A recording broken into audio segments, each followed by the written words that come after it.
Hey, what is going on, guys? Happy Sunday to you. Hope you're having a fantastic weekend with your family and your friends, hanging out, enjoying some movies. Tonight, we're going to have some fun. We're going to talk about speaker positioning with Dunn. And I think Ryan will be here in just a little bit, so we'll be hanging out. But if he doesn't, then it'll be us two, man. What's going on, Don? Surround speakers. Yeah, we'll be doing something, dude. What is going on, my man? What's up, brother? I am good. I'm good, man. We had I cooked hibachi for our small group today, so we had probably about 20 people over, and I had my grandson over here, and then we got a chance to my daughter-in-law went home, so we kept him for a couple hours after the little get together. So man, we just had a good time. So what's your grandpa name? Is it like Papa? Yeah, Papa. Yeah, Papa and Mimi. So yeah, man. Well, super cool. Ryan's popping into the chat. I think he's eating. What's up, brother? How are you? I'm good, man. I am Sorry, super good. I was at a soccer game. Oh yeah, how'd it go? It was a professional soccer game, so that was cool. Yeah, we won. So it was fun. Nice. It would have been fun anyway, but it was fun. Yeah, it's always fun is good, but when you win, it's even more fun. I got Ryan hooked on those Celsius, man. He did. He ruined me. It's good stuff. They're terrible. Unless you have kidney stones like Michael does. Yeah, then it's not good. But I do it anyway. Oh, there's Tango. Cool. Ryan, have you and Don met officially? I think you have. Yeah. A ton of times. Yeah. I'll make sure. I get around. I don't know what you're talking about. I see Ryan all the time, man. He likes me because I have small hands.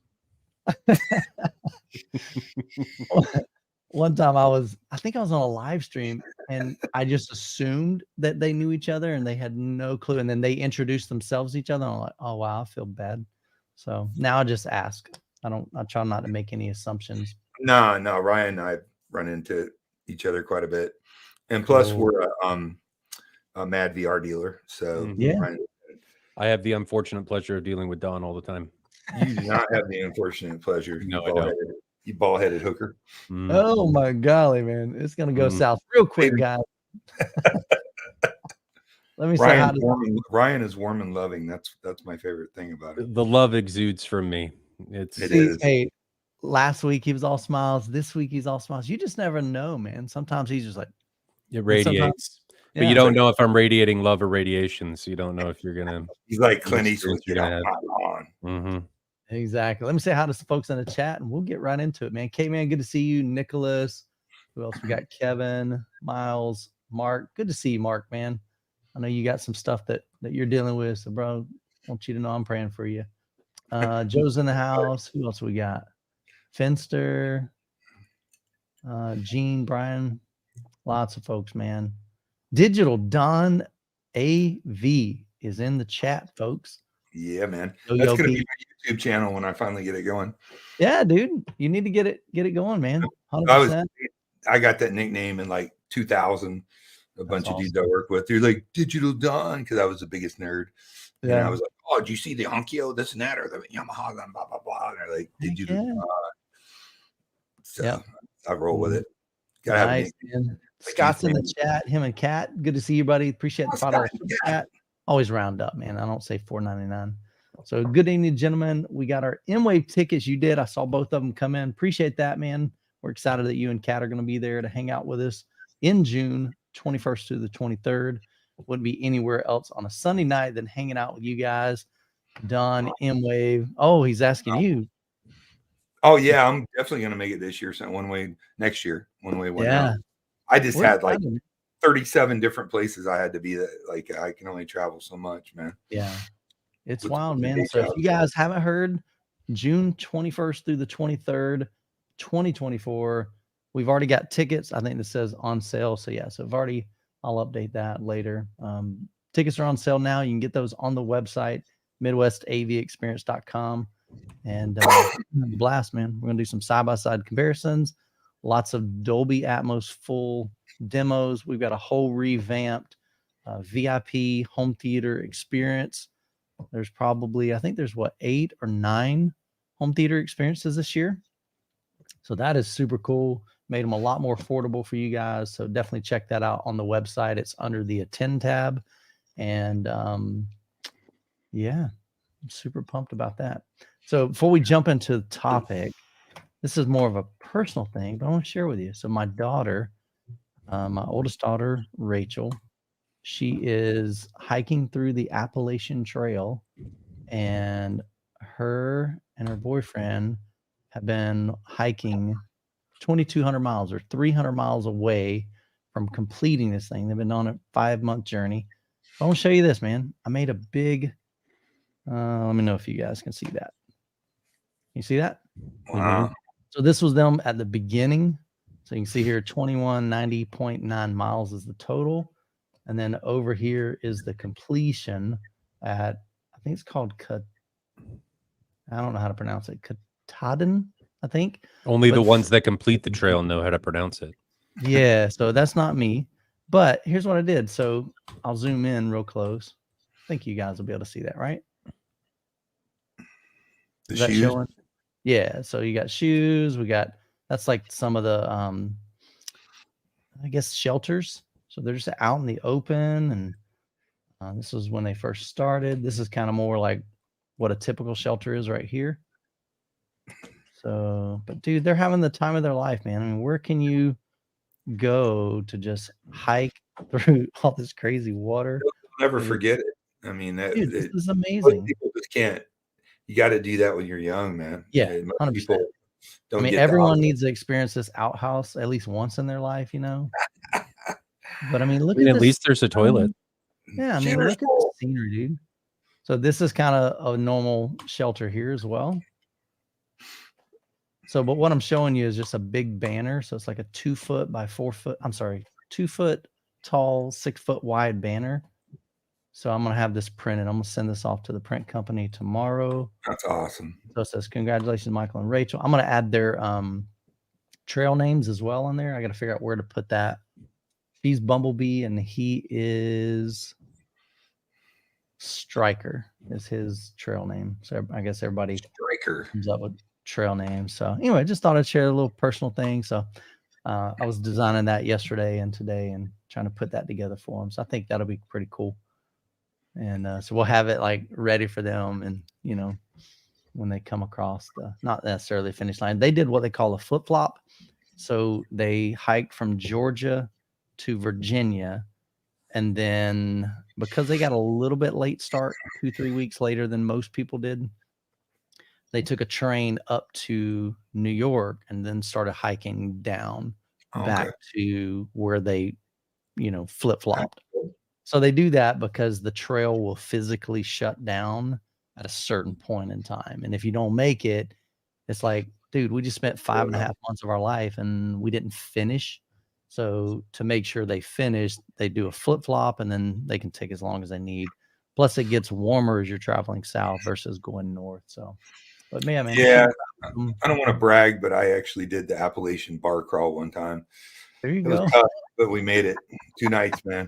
Yeah, man, it was a rough night, wasn't it, man? It was rough. It took a couple weeks to recover, but you know. Well, you never know what Dunn is going to say in the podcast. Hopefully we won't get banned. No, come on. I think we'll be good. I got faith in him. Come on, brother. So I was talking to Don a couple weeks ago, and he said, "Man, any particular topic?" I said, "Throw out one." And so one of the topics that he thought of is about speaker placement and like how much does that matter? What are some tips? And Don's had an opportunity to install a ton of home theaters and living room setups, and the reality is we all don't have the ability to start from scratch to build exactly what we want, exactly the Dolby specs or DTSX specs or whatever. And so just want to have a fun conversation around that. And so let's just go ahead and dive right into it. What is Ryan doing? I hit a button. I see that, man. Who knows, man? He's on frame adapt back there or something. All right. And if you guys got questions, man, drop those in the chat. We'll star those. And then after we get done with this conversation, Don, you're welcome to hang out for the question and answering. Or if you got a bail, you're more than welcome to do that. Cool. So, but we will drop those in the chat. And like I said, we'll star those along the way. I've been already starring them. So super chats get priority, of course. We'll put those to the top and answer those first. But right off the bat, man, let's talk about speaker placement. Don, give us some tips, give us some thoughts. Now let's have some fun with Let's get some thoughts first. And I'm Yep. glad Ryan's here because Ryan is an integrator. That's Yeah. your day job, right? No, I'm not. Oh, Yeah, you're yeah. not? Yeah. Okay. Well, somebody wants to be an integrator. So as integrators, we do a large volume. I mean, depending on size of your company, even smaller ones do a pretty good volume of systems. Company I work for, about $18 million a year company. So we do a lot of systems. And obviously we all love to do from scratch bespoke theaters. That's what we like to do. However, in the mainstream market, home theaters really kind of went out of vogue for a while. And I think Ryan can probably attests to that. For years, every big house had a theater in it. And people, they usually put them in a just wherever they could. And if it was a destination location, a lot of people wouldn't use them. People tend to be creatures of habit. They tend to live around the kitchen, the great room, and whatnot. So we went from a lot of theaters to a few theaters, but a lot of multimedia rooms and a lot of family rooms that had surround systems. And there's some kind of misconception for a lot of people and a lot of influencers who really don't do this for a living. They just talk about their space. You can get really good sound from if it's done properly in a family room or an open floor plan type media room with a bar. So in most of those, we have to use architectural speakers because it's just two things. It's really hard to place a box speaker in most locations in open floor plan rooms. So you have these less than ideal locations. So we do a lot of architectural surround deployments. A lot of misconception architectural speakers aren't very good, and that's just not true. There are ones that aren't so great, but there are a lot of great architectural speakers that are reasonable that people can use to get to great effect. I mean, Gene's home theater and a lot of home theaters that we do, we still use architectural for the Atmos or the object-based surround or whatever you would call it. Now, that being said, we can't always place those speakers in a Dolby-ish or a Dolby specified location. Correct. The certain amount of degrees here, placing them here. There's tray ceilings, there's Coford ceilings, there's all kinds of architecture. And really what wins out in most people's homes is aesthetics. Not saying that's the right or wrong thing. People are like, oh, just tell your wife, kiss your ass.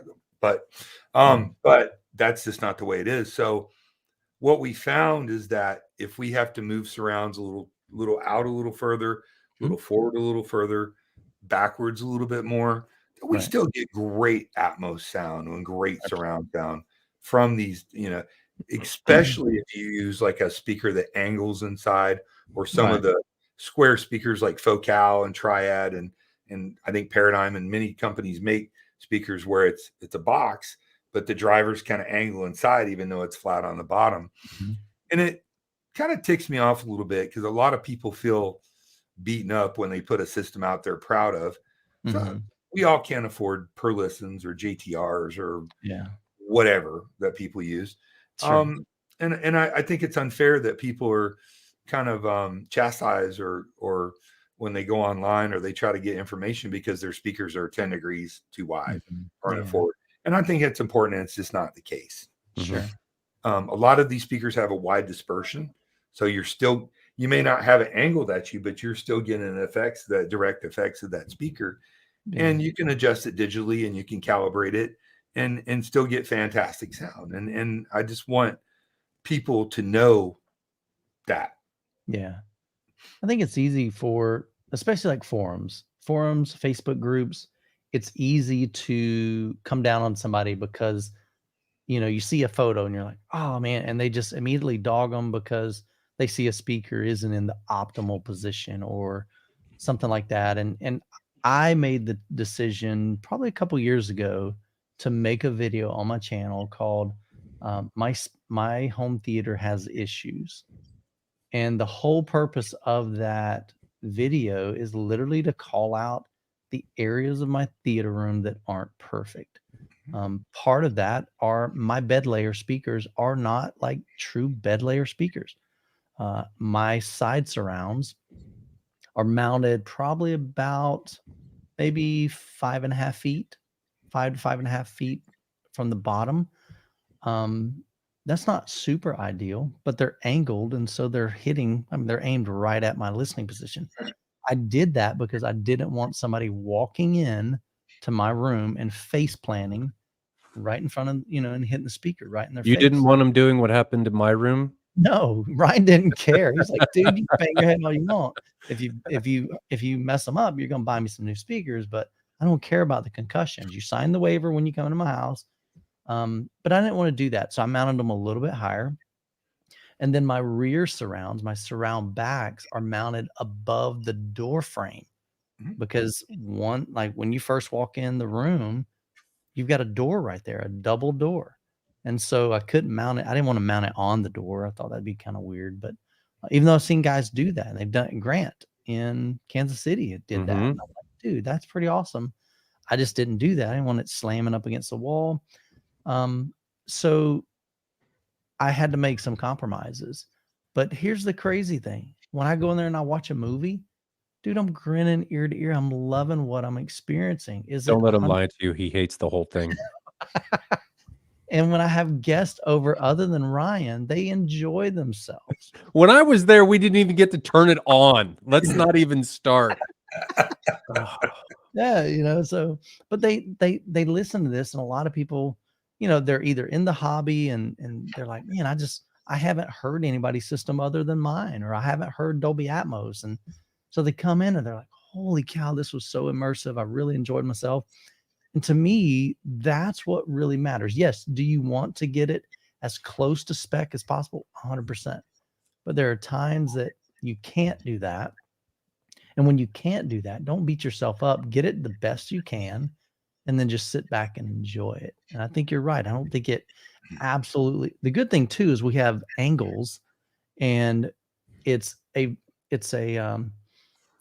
how do I explain it?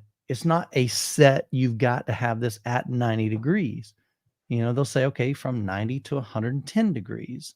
So you've got even an angle within an angle, if that makes sense. So you've got some parameters, you've got some leeway. And like you said, every speaker has different characteristics. So if it's a wide dispersion, you might have more leeway than something that just has a really, really narrow dispersion. So I'm definitely with it, man. What do you think, Ryan? I think, to put it simply, it's all about a series of compromises. Yeah. So you're compromising around everything, even if you're doing a positive. Like in the room that I'm designing, I'm going to do one row. My compromise is that I'm only going to be able to do 3 people. I'm sacrificing people in the room for what I view as ease of design and fidelity. Everything you do, every choice you make is going to be a compromise to some level, either in your favor or not. It just depends on what you're trying to do. I mean, what Michael described about all of his speaker placements, what Don was talking about with different rooms, it's all about compromise and how you tackle those compromises and getting around them. Some of them you can assist with, like with in-ceiling drivers that are angled, with tweeters that are typically on in-ceiling speakers that you can maneuver and directionalize.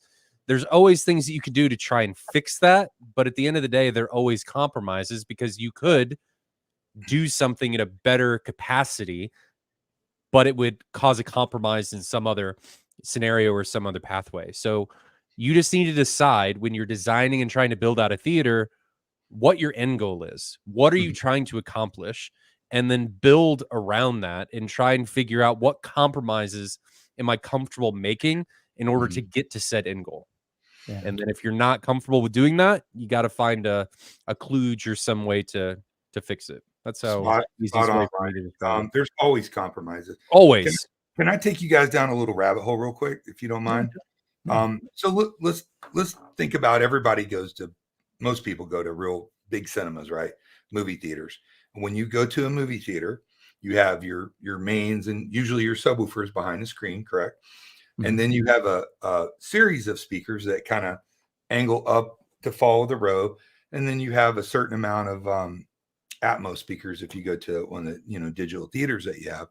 So there's some digital trickery that goes on, like some delays, so that sound on the surround doesn't all play simultaneously. There's a little bit of a delay that goes around it. And it gives you an ambient feel. So I did a training years ago, and this was like the 7.1 days.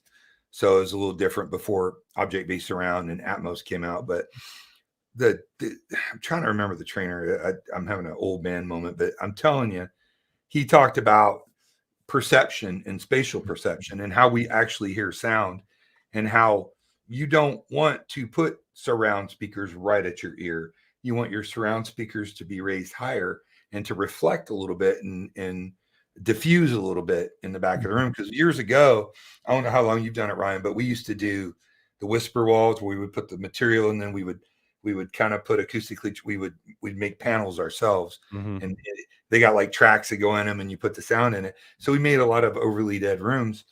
And when he talked about that, we started stopping that and making the back of the room more lively, more reflective a little bit, because the way we hear sound, we hear sound directed at us. So when your LCR placement is super important, because when Arnold's and matching the speakers is important. You don't want Arnold to transition from a Harley to a Honda to a Harley. You want that perceptually to come at you, but your surrounds you want to be somewhat ambient.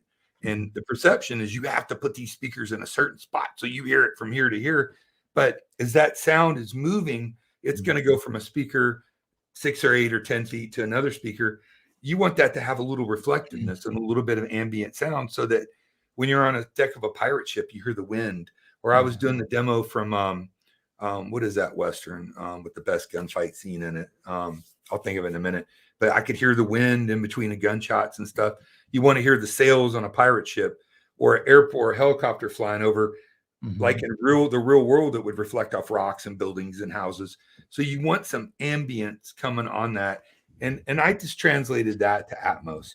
So you want to have that, unless you had 400 speakers or 30 speakers, which none of us can really do. You want a little bit of reflectiveness. And I always put my surrounds about 15 degrees above the listening position, because if you have multiple seats in a row, if you're sitting on the right, I don't care what calibration magic you think you're doing, the person on the right rear is going to hear way more sound coming from a surround. That's not what a movie's intended to do.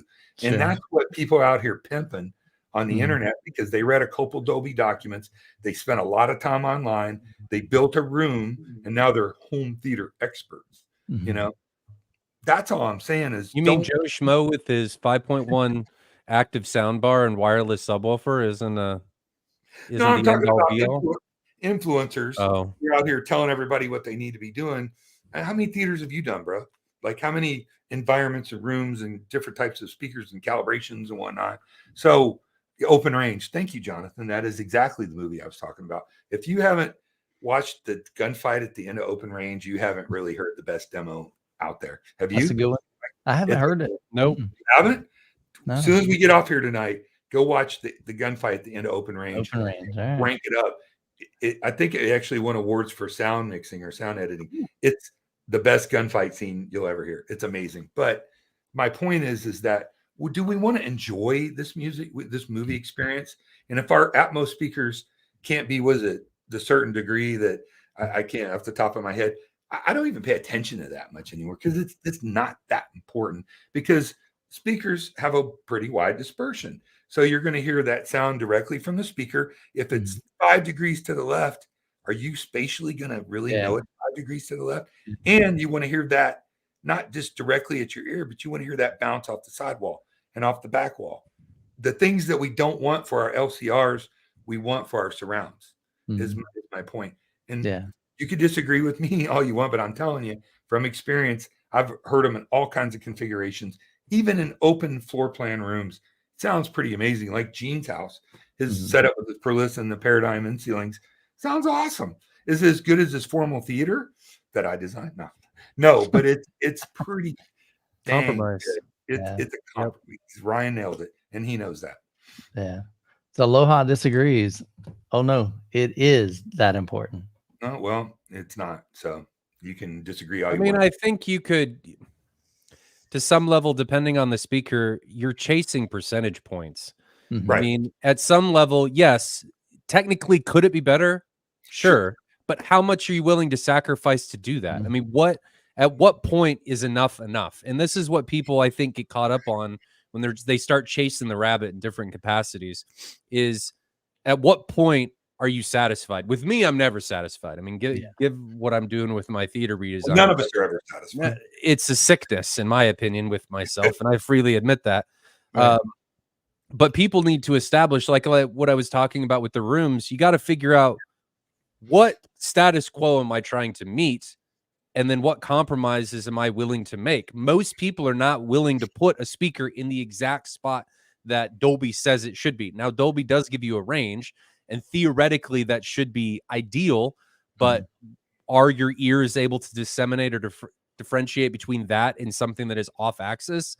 From my experience, probably not, unless you were having two speakers right next to each other and we're able to fast switch right back and forth. Yeah. We're not smart enough to figure that out. We're dumb. I mean, at the end of the day, people think they're way smarter than they are.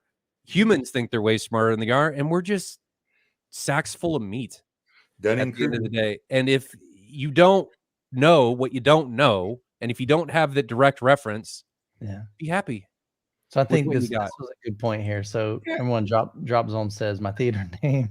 Compromise cinema. I like it. Somebody comes to me and says we're building a house, and my builder's cool. We'll do whatever we want. You know, and we have this, you know, $400,000 budget, which happens. I mean, I've done some really expensive theaters. That's awesome. But then you get designers involved. You always get designers involved in my world. You get wives involved. You get whatever. Well, you just do. So I try to adhere to the Dolby standards because I'm not a scientist who created Dolby. When that happens, Don, you might as well take the Dolby standards and just go whoop, just go away. Well, good. But Ryan knows exactly what I'm saying, and most people are like, "What?" But it's just true. Yeah. I try to stay close, and I do when I'm not saying put your Atmos in the back left corner or you know, right underneath your screen. That's not what I'm saying. I'm saying is if you there like you said, there's always compromises, and if you're a few degrees off or forward or back, you really can't hear the difference. Yeah. If you say you can, I say you're full of beep because you can't, because we're just not that advanced, man. And it depends on what speaker you use too. They all have, some of them angle, some of them have different dispersions.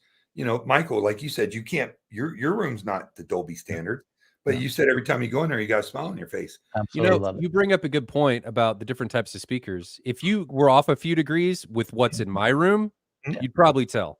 But if you're in a room with people with somebody's typical speakers, no, you won't tell. You won't. So look at this. Drop Zone says my biggest compromise was mounting my projector 6 inches off center. You know, ideally, we're told, hey, you don't want to use lens shift, mount it dead center. But in order for him to do that, he would have had to spend $15,000 to make some adjustments on beams in his room. Right. So is that a compromise you're willing to make? Jonathan, I would. 100. Oh yeah, Jonathan. Yeah, but Jonathan didn't move that pole until many years down the road. Jonathan moved his entire screen to line up with his ceiling grid. Yeah. And then he also moved a pole over too. What, 6 inches? That was for the seating. But yeah, nobody's more OCD than me, man. I couldn't put my Atmos speakers because of my rental house, and I cut them in the ceiling, and the ceiling has weird angles in them. So every day I'm like, I'm looking at, but it sounds amazing, and I just don't want people to feel shamed because this it's about the enjoyment. Now, if you got a bunch of home theater nerds and their whole life is home theater, like mine, but wait. Okay. But if you have, you know, you can debate that. People love to argue. People buy on the opinions of others and advice on the internet, then fiercely defend those decisions, even with faced with science and facts. And then get butthurt when their opinion gets attacked. Totally. Yeah. Totally. But I'm just talking about the reality of enjoying a movie, enjoying Atmos music, which is my new thing, man. Yeah, Atmos music is where it's at. It's awesome. I probably do 50-50 music or cinema, maybe 60% music because I'm always testing. I got 4 systems in my house. Like in my master bedroom, I have a full Focal Canta system with 300 series in ceiling rears. I couldn't put them in the ideal spot, But man, dude, I love that system. It sounds amazing. Well, obviously, you're doing it wrong. Just not where they need to be. But I they got tilting tweeters. By the way, tilting tweeters is irrelevant. All that is marketing from in-ceiling speaker companies. Tilting drivers, however, is yeah, different animal. Yeah, tilting tweeters does nothing. Okay, so let me ask you this: why though? Because a tweeter is very directional, So, and I guess maybe the only saving grace is usually, especially for Atmos speakers, they're up so high, they're going to have a natural dispersion. I think it helps to a certain level, but you're still not fixing the main problem. 2 speaker designers, I won't mention their names, professional speaker designers. I ask them that exact question because I'm really tight with them because I love the science of it. I'm like, and every speaker we sell has a tilting tweeter. They're like, nah, dude, because I mean, it's only a limited amount of the frequency range. So you got this going here and this going here. So it's only a limited amount of sound. Now, if you take the whole module and then you present that, because they're always not always, but more often than not, they're coaxial designs. Yeah. When you tilt them and you do that, okay, that does sound better. And if we, God forbid, we have to do an all in-ceiling surround, including the LCRs, we demand that that have some kind of speaker like that so you can fire the sound. But again, remember, surround sound is ambient sound, right? If you think you got to have your speakers at ear level and your Atmos exactly in the right space, you just don't. In fact, again, and I even asked Anthony Grimani, and who can argue with Anthony Grimani? The guy has won every award. I mean, he worked for Dolby. He worked for THX. I mean, Matt Pose is one of my best friends, works with Anthony, and he agrees with me. The surround should be around 15 degrees above listening level so that you get more of an ambient sound and not just all directed at your ear. I think one thing too is if you really think about even just the biology of our ears. I mean, our ears are facing forward. Their primary objective is to hear information in front of us. Now, do we get spatial cues from back here? Sure. Sure. If my wife walks in the room. Yeah. If my wife walks in the room or she says, "Hey, Michael, can you come here for a second? I need your help on the computer," or whatever. I know she's calling from back here. Sure. Don't know exactly where back here, but I have a spatial. It's somewhere kind of back here. And that's the way our ears are designed to face forward as we turn, because we're omnivores, but we're designed to eat meat. I'll argue that with anybody. But we're designed to pick up sounds around us, and you can localize them to a point. But you can't pinpoint them, and you shouldn't be able to, because that's not what a movie should be. That it should be that creepy creature. Yeah, he's somewhere back there, and I'm scared of shooting forward. Or because in the real world, we would hear that reflected off of structures and trees and the ground or mountains or whatever. That's the reality of it. Nobody ever talks about this. And if I wouldn't have done that training years ago, and it opened my eyes, I'm like, you're right. Now that I hear that, I mean, I hear that all the time when I'm watching stuff. Yeah, Symphonics says there's I've seen this guy's channel, Smarter Every Day. Yeah, he's a friend. He's a great dude. Yeah, does some really, really cool great photography experiments. Yeah. They said he took his kids to the forest and he does some directional testing on his channel. Yeah. He's a good dude. I love it, man. I'm just saying, I'm carnivore. I knew I'd face that.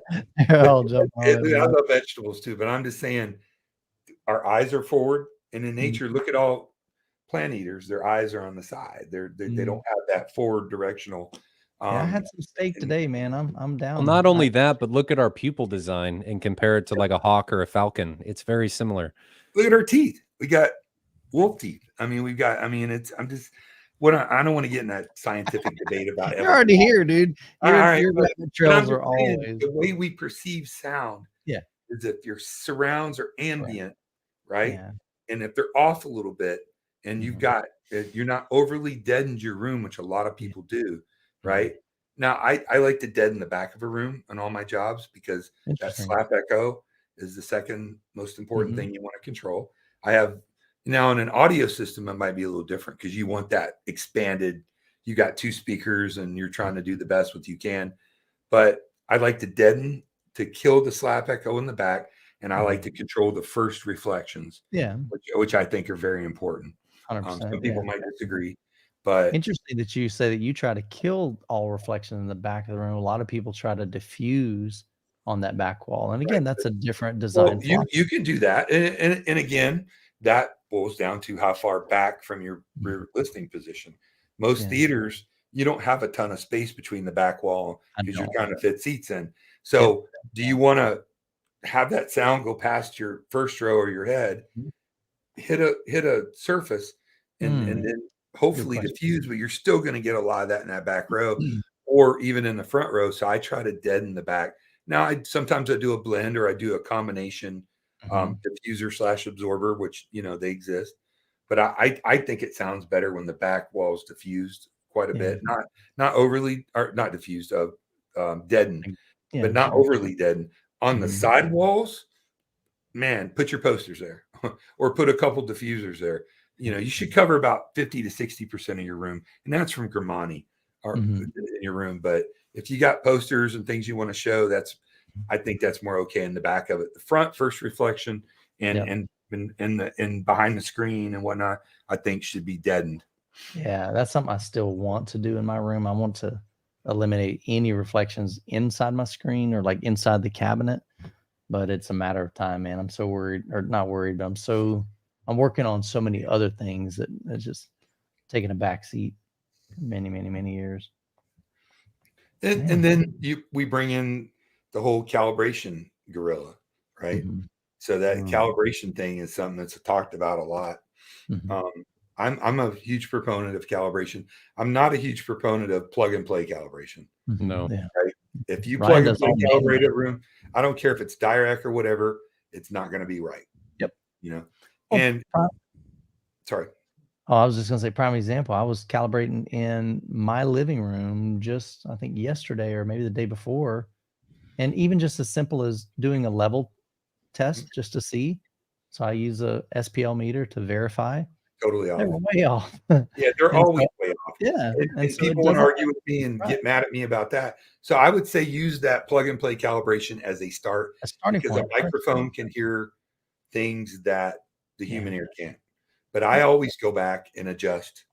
And maybe I hope Ryan will agree with me. So every time I've ever had a projector professionally calibrated, or which is a lot over the years with ISF, or audio calibrated, and the client listens to it, they always ask it to be changed every time.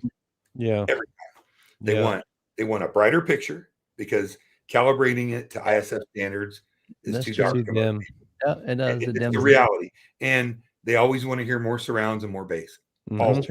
Yeah. Always. People need to realize, I think it's really important for calibrators and the people in the industry to realize that the standard is great, but it's a great starting point. We as people are summations of our life experiences, and everybody's going to want something different.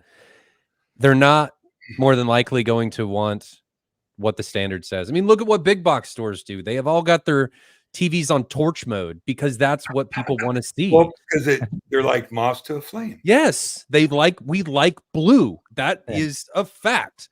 We like brightness. And if you take that away, and what usually happens when you take all that all away, the picture gets warmer, and people are always like, why does it look so red? And they don't realize that a lot of times that's much closer to what you're seeing in real life and not just green and blue push. Because green and blue push gets pushed all the time because it brings brightness up. I couldn't have said it better. You're absolutely, and listen, this is advice or thoughts from people who do this for a living. That's how I feed my family. It's how Ryan feeds his family.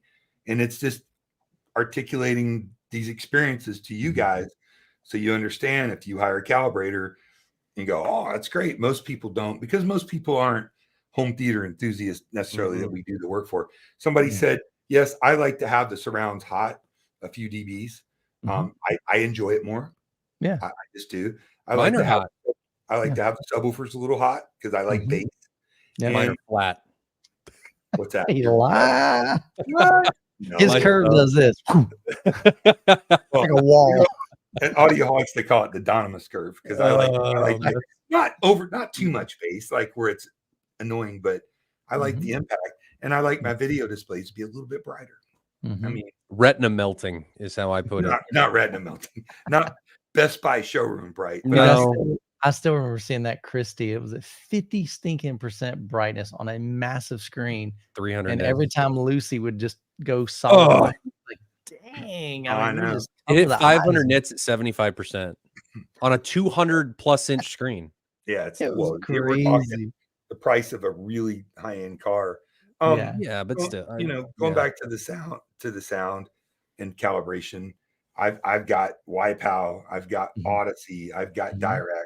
I do like Dirac professionally calibrated.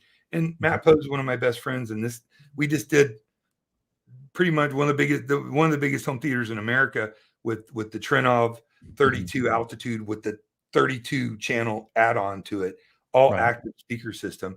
And he spent a day and a half calibrating, and it sounded great, but we asked for more surrounds, and Matt knows that. It always happens. Yeah. That's just the way it is. And that's the great thing. I've shared that with my audience. It's like, okay, do it to standard as best you can, as close as you can. But then you're still going to tweak it. And that's okay. You have to start from the standard because it is a constant. If you don't start from the standard, you don't have a constant variable to be able to move away from. Especially your low frequencies. Yes. Absolutely, 100%. And I'm not saying that these systems are bunk, but you're going to do a real pro is going to use REW, they're going to use your laptop, they're going to have a $1,500 microphone or more expensive than that. And they're going to go through and measure from multiple positions. And I'm not knocking, there's some great calibrators out there. All I'm saying is that people more often than not almost always ask for more. And that's okay. And that directly goes back to where you place your Atmos speakers. If you're a few degrees off, and I know people want to argue with me, that's just not the reality of what we live in. It's just not. Yep. I agree, man. I think, again, you try to get as close to the spec as you can, but there's still some leeway. And like you said, I guarantee in a double blind test, if you were even able to do it, maybe like Ryan said, have two speakers mounted, let's say in the ceiling, and one was within Dolby spec and one was 3 degrees off. I guarantee that'd be a hard test. You'd That's have to do the whole theater. I could do it. If you got the budget. I'm not doing it. I'm not doing it.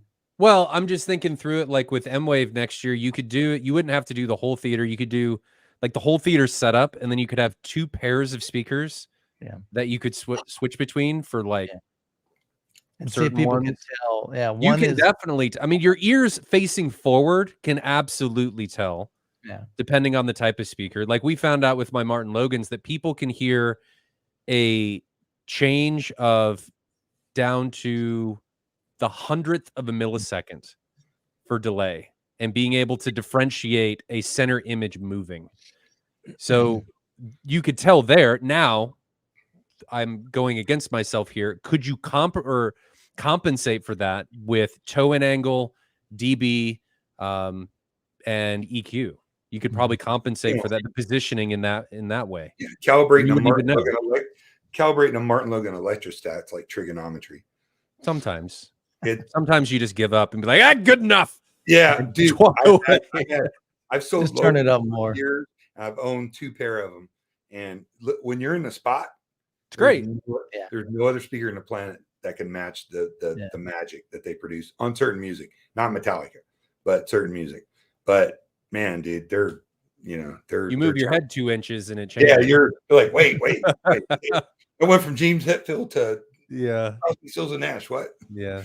Nah, but they're magical in the right spot, and what I'm talking about on that. But dude, just if you got a family room, which I would imagine most people don't have dedicated rooms. I mean, correct. I actually polled my audience, 2/3. Yeah. They do not have a dedicated theater room. I don't have a dedicated room. I mean, I want one. Yeah. But I'm just saying, if you're a little off, you can adjust for it. And choosing your surround speakers is important. But there's so many options, man.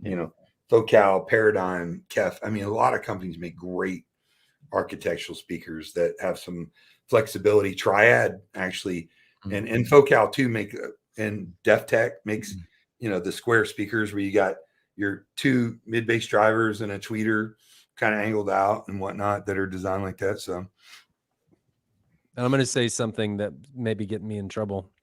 Go ahead. For the majority of people, there is nothing wrong with a soundbar. Yeah, dude. I used to crap on soundbars. I really did. And I had almost like not really an elitist position, but I'm just like, soundbars are garbage. You really just shouldn't waste your money. Go ahead and get you some bookshelf speakers at least and a subwoofer. The reality is not everybody can do that. And not every room needs that. Prime example, my theater room has big, massive subwoofers, big speakers. Living room, do I need another surround sound? Do I even need a surround sound system in the living room? No. Do I want maybe 2 speakers that sound good? Yeah. 2 that are big enough that I can run full range and, watch Survivor with my wife if I want to. Sure. But do I need a full Dolby Atmos surround sound system in the living room? No, I got one in the theater room. All right, Don, what were you going to say? Same thing in the bedroom. Like, okay, if you want to rock out a soundbar and if it meets your needs, then that's great. If it doesn't, there are better options out there. 2-channel setup, 2.1 system, maybe a 5.1. So there's a lot of ways that we can go. And I think, when we're trying to tell and dictate to somebody else how they need to do their room and how they need to set it up, it's like, come on, man, where's the fun in that? So Ryan was talking about soundbars as an integrator, and I'm sure this is why he brought it up. So years ago, a lot of integrators, say you build a house, somebody's building a house, and they have $100,000 budget or less, whatever. So out of that budget, we got to do automation. We got to do a little bit of lighting control. Now we do shades or we do linear lighting. We have to do security. So we have a somewhat limited budget. So a lot of people would do all in-ceiling surrounds, which I always hated. Oh, I always freaking don't do it. It's the worst. It's the worst. It's bad. All right. So now, however, manufacturers have gifted us with amazing sound bars now. And yes, I know you're poo-poo on it. I just did my boss's house, our show home, with a Leon sound bar on a 100-inch Sony TV. It has all CIOS drivers. It was like a $12,000 sound bar. I did 2 JL audio. Leon? Dude, 13 grand, 12 grand. Oh, Leon is the brand? Leon sounds great. Interesting. Never heard. Oh, you never heard of Leon? Oh, dude, what's great. Above my budget, dude. That's not Youth Man deal. Come on. They make cheaper. Well, they make a lot cheaper sound bars too, less expensive. Leon sound, I did 2 JL in-wall subs, and then I did it was a 7.1.2 because I always say 0.1 even though there's 2 subs because it's always 0.1. And dude, that system rocks. In his bedroom, he's got a 75. I did their next step down LCR soundbar and a 5.1.1 with a James subwoofer that comes with it. And he's super happy. And you know what? People would have their minds blown. They use Morel drivers. They use CIOS drivers. They're all hand built in Michigan. In fact, the top of their factory is a recording studio and a venue. And every week they have a concert. If you look up Leon Concert Series, they are all about music and they're all about sound, but they're all about aesthetics, and aesthetics rule the day. Dude, they make killer Triad, Sonance, Paradise. A lot of companies make kick-ass sound bars. Jeans, Klipsch makes their heritage sound bars. Wisdom's coming out with a sound bar. Oh, yeah. So James loudspeaker. Don't think because it's a sound bar, don't associate it with some powered Sonos or Nakamichi, which nothing wrong with those. But we're talking about next level. Like at my boss's house, I have audio control separates running his system in his family room. But even back to like a Sonos system, for the majority of people, there's nothing wrong with it. No, it works great. And if you put rears with it, you can do whatever. And they're wireless. And they're subs decent. Like it.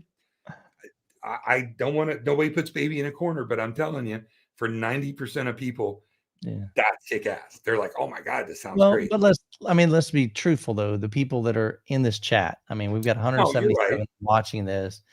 They're typically outside of that norm. I mean, the people that came over to my home today, they represent the mass. But represent the populace. I think that people poo-poo on them And then if you sat them down in front of one and you got an objective, non-biased response from them that wasn't just like angry because it's a soundbar, they'd probably say it sounds half decent. Blown away.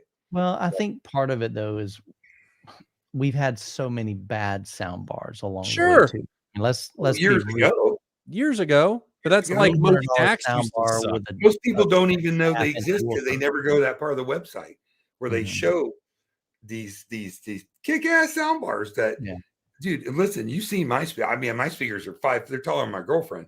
And I got 418s and 412s. Everything's taller than your girlfriend. Well, she's like 3.5 feet, dude. Oh, man. Little hand. Little and that's in high heels, dude. But I'm just kidding. For a family room where you don't want to walk in and go, oh, great system. You want to walk in and go, it's a beautiful room, and sit down and have some coffee or bourbon in my household, and hang out. You'd be blown away with what you can get with the soundbar. So that just all circles back to the point of compromise, right? Yeah. There are compromises that sound great, and positioning your surrounds a little bit off is not going to kill you. And if you follow all these influencers that preach that it does, they're full of beep. I'm just telling you. Nah, man, they're full of shit. All right, that's what he said. I'm trying to be nice, but I'm just and we do this every day, man. This isn't something that's a hobby. I mean, it's a hobby, it's a passion, it's a lifestyle. But what I'm saying is, don't sit there, feel bad. Oh, we got to rebuild the whole house because we're 5 degrees off on our Atmos. I mean, and I'm going to take this another step forward, and I think this doesn't get brought up by a big part of the industry enough either. Usability is a huge part of it, and the reason I really like Blue Sound, I really like Sonos, I really like all of those ecosystems that allow you to control things from this. Yeah, the family is because it's easy to use, right? I can deploy Sonos and Blue Sound amps, sound bars, wireless speakers all over a house. Yeah. And then the homeowner can be like, I want to listen to something here. My daughter or my wife wants to listen to something here. They don't have to worry about turning on amps. They don't have to worry about, whatever the remote is. It just works. It's all CEC. It's all eARC.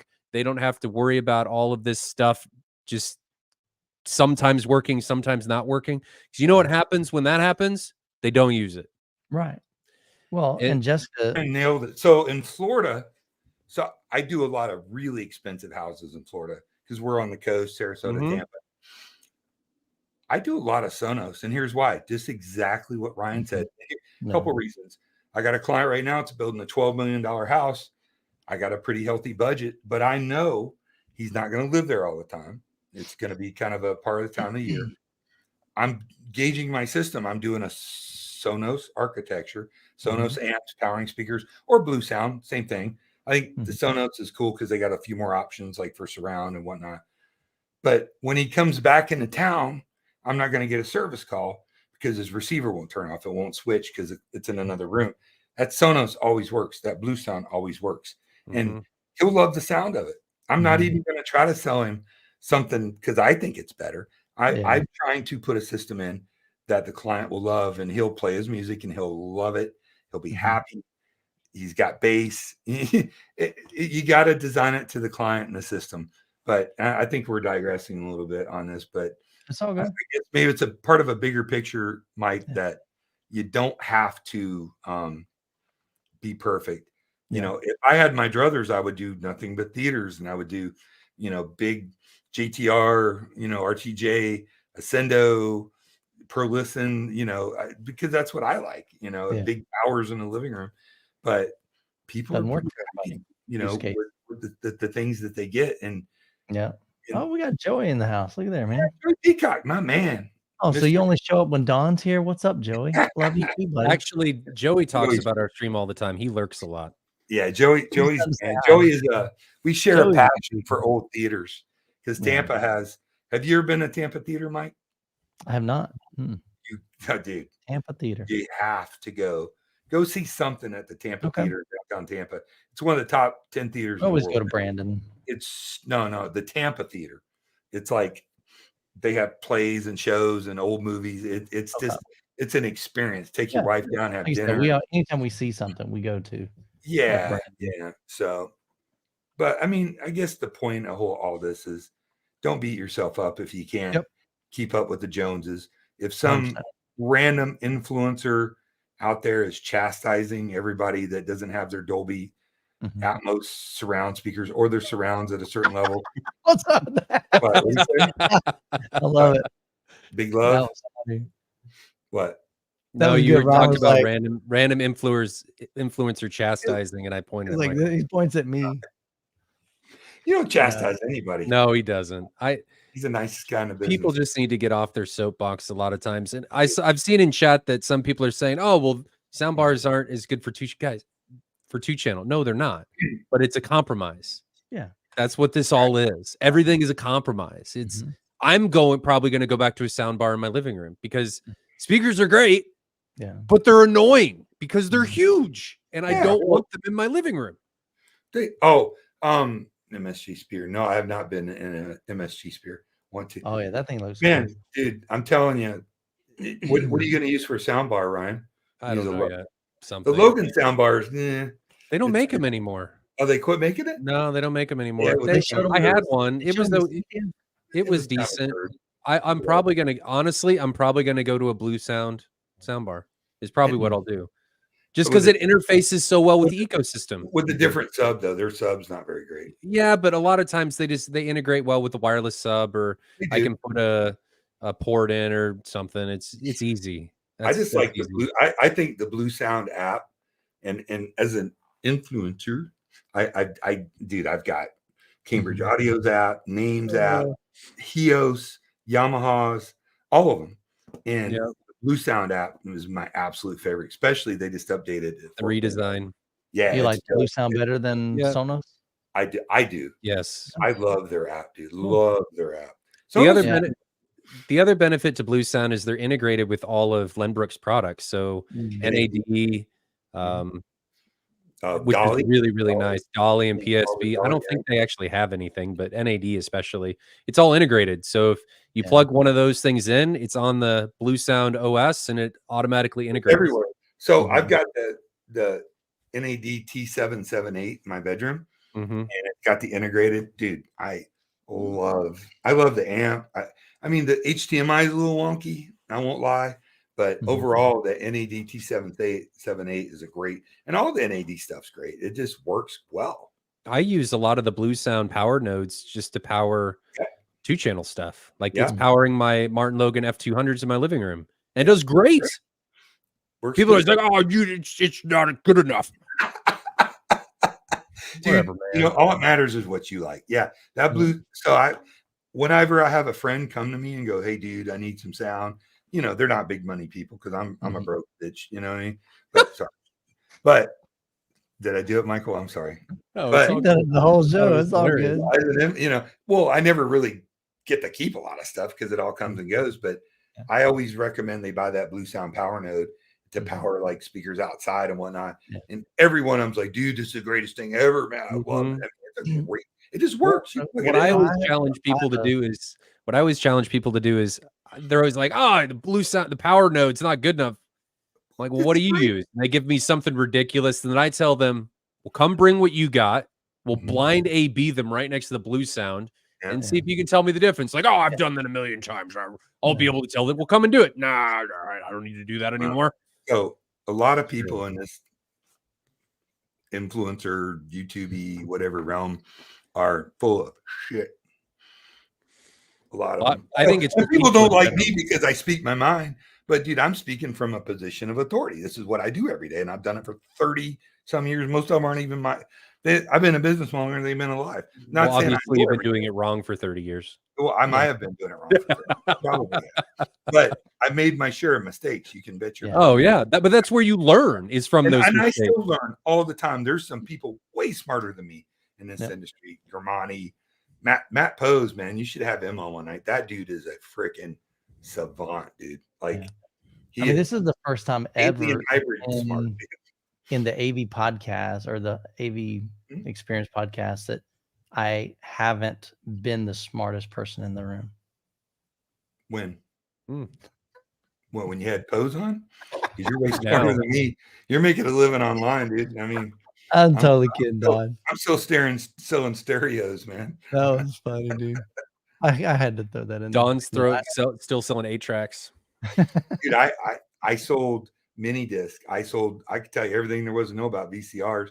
I remember seeing on the show floor years this new thing called DVD in the horizon. So I had the first DVD player. Well, one of the first. I had the Sony 3000. I'm just imagining you, Don, going to your high-end clients and selling those JBL party boxes that you can link together in the really high-end rooms. Well, then I give them dance lessons with all of the RGBs just going around the room, and they're all linked together. I give them dance lessons.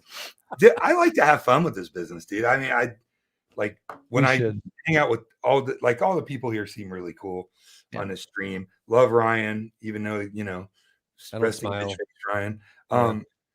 Love Michael. I love to dance and have fun, man. That's what it's about. Like, well, it should be in a movie.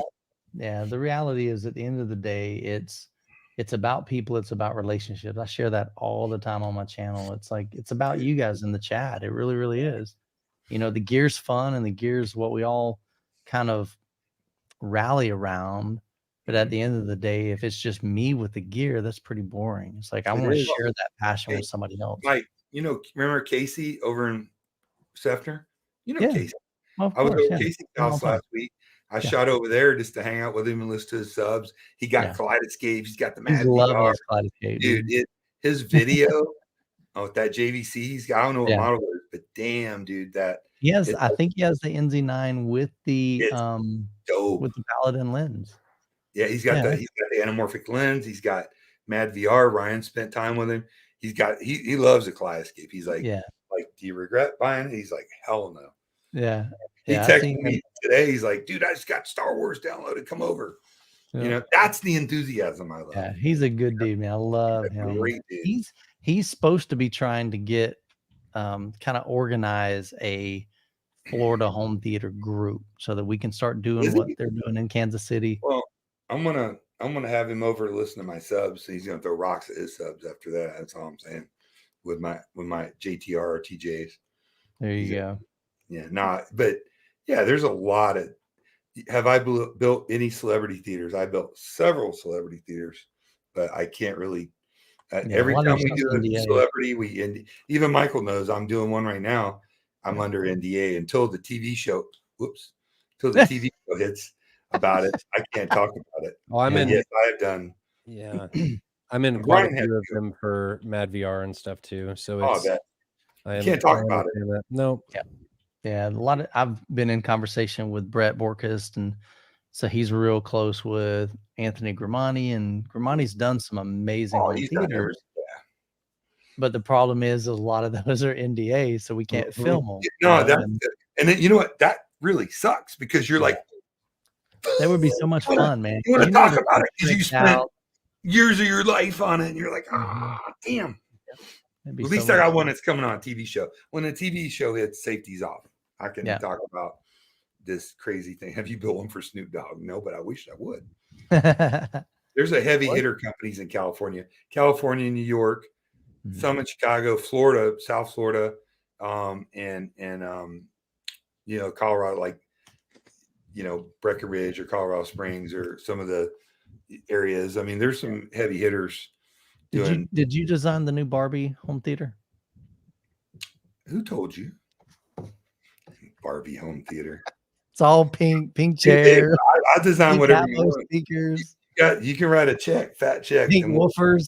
They're using the old Sherwin Vegas for the pink woofers. So that Star Wars theater that you did, I did one very similar, probably not quite to that level with the whole hallway entrance and all that. But I've done some. I did a really cool Star Wars theater and I'm a Star Wars fanatic, so I was like, that was a dream job. But the guy's like,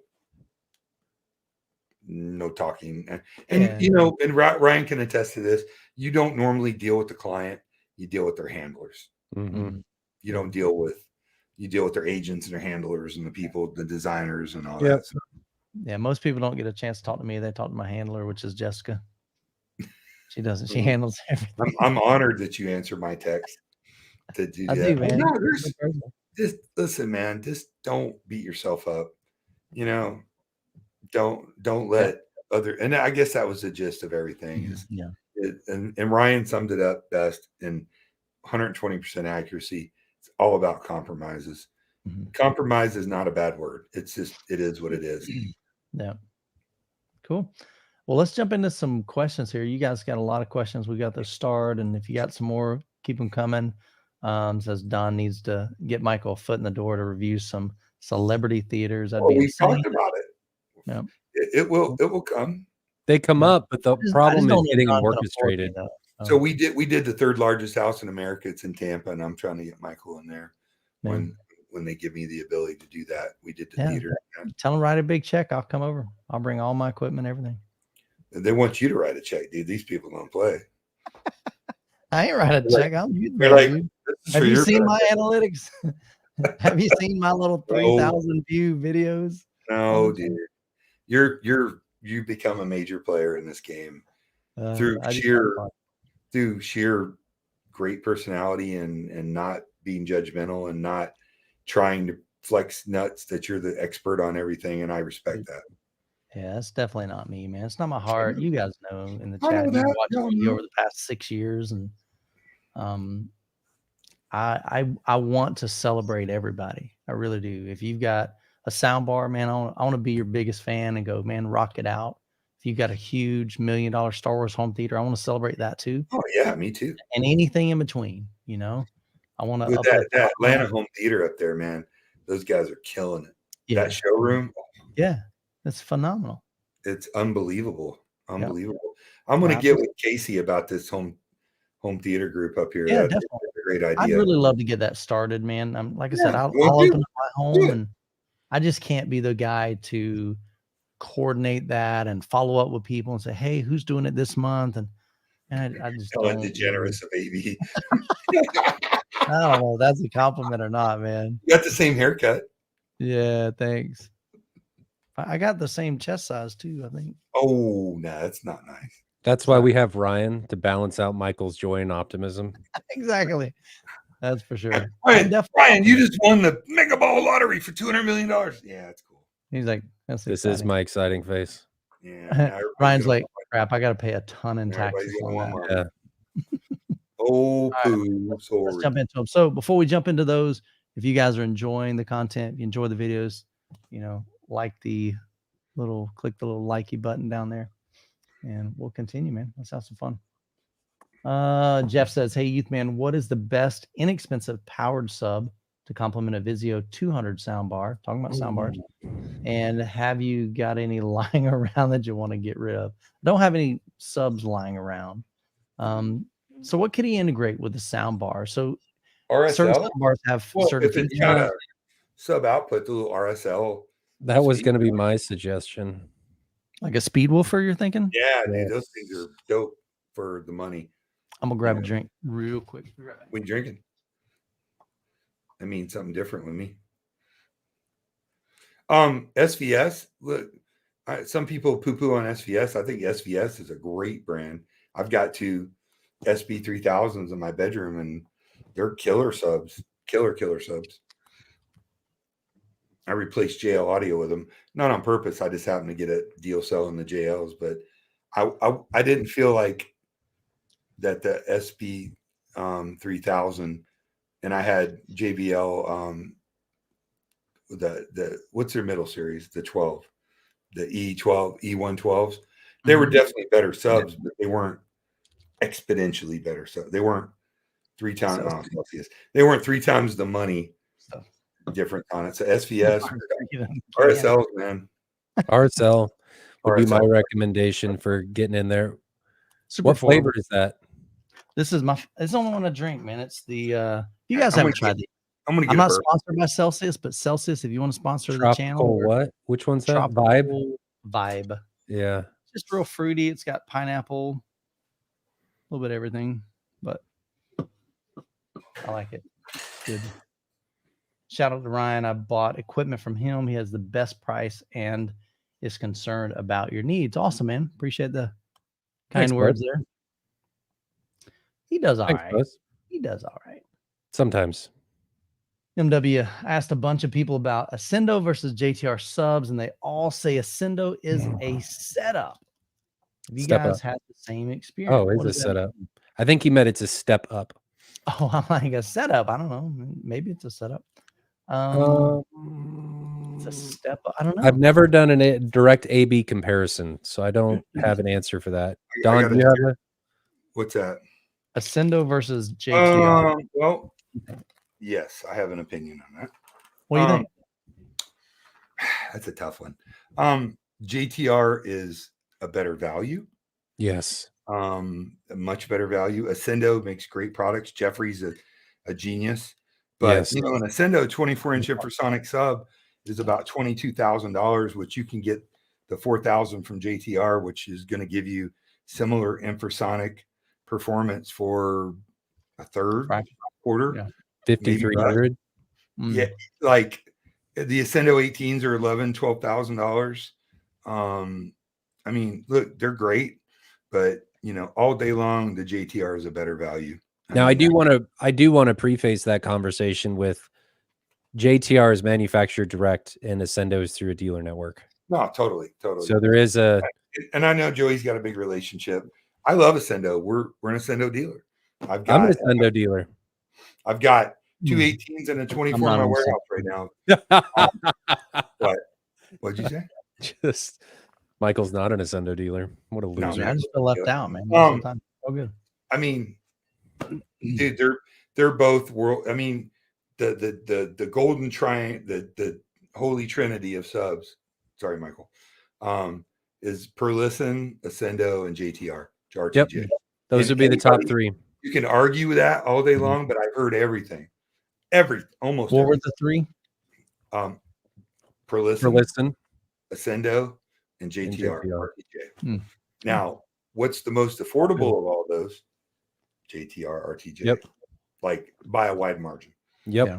Per Listen, if you're going to put it in the room, Beautiful. So one JTR sealed 18 will give you performance comparable to the Per Listen, do the 212 or 215 Per Listen.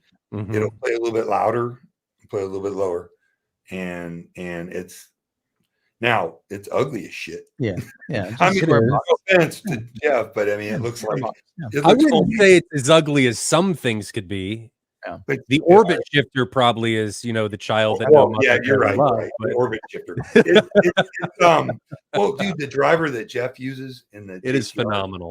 It is, if not the best driver on the planet, in the top two. It is. Well, all the drivers that all three of those companies use are fantastic. They're all great. No, they're all amazing. No, listen, Per Listen is won my heart. They're amazing.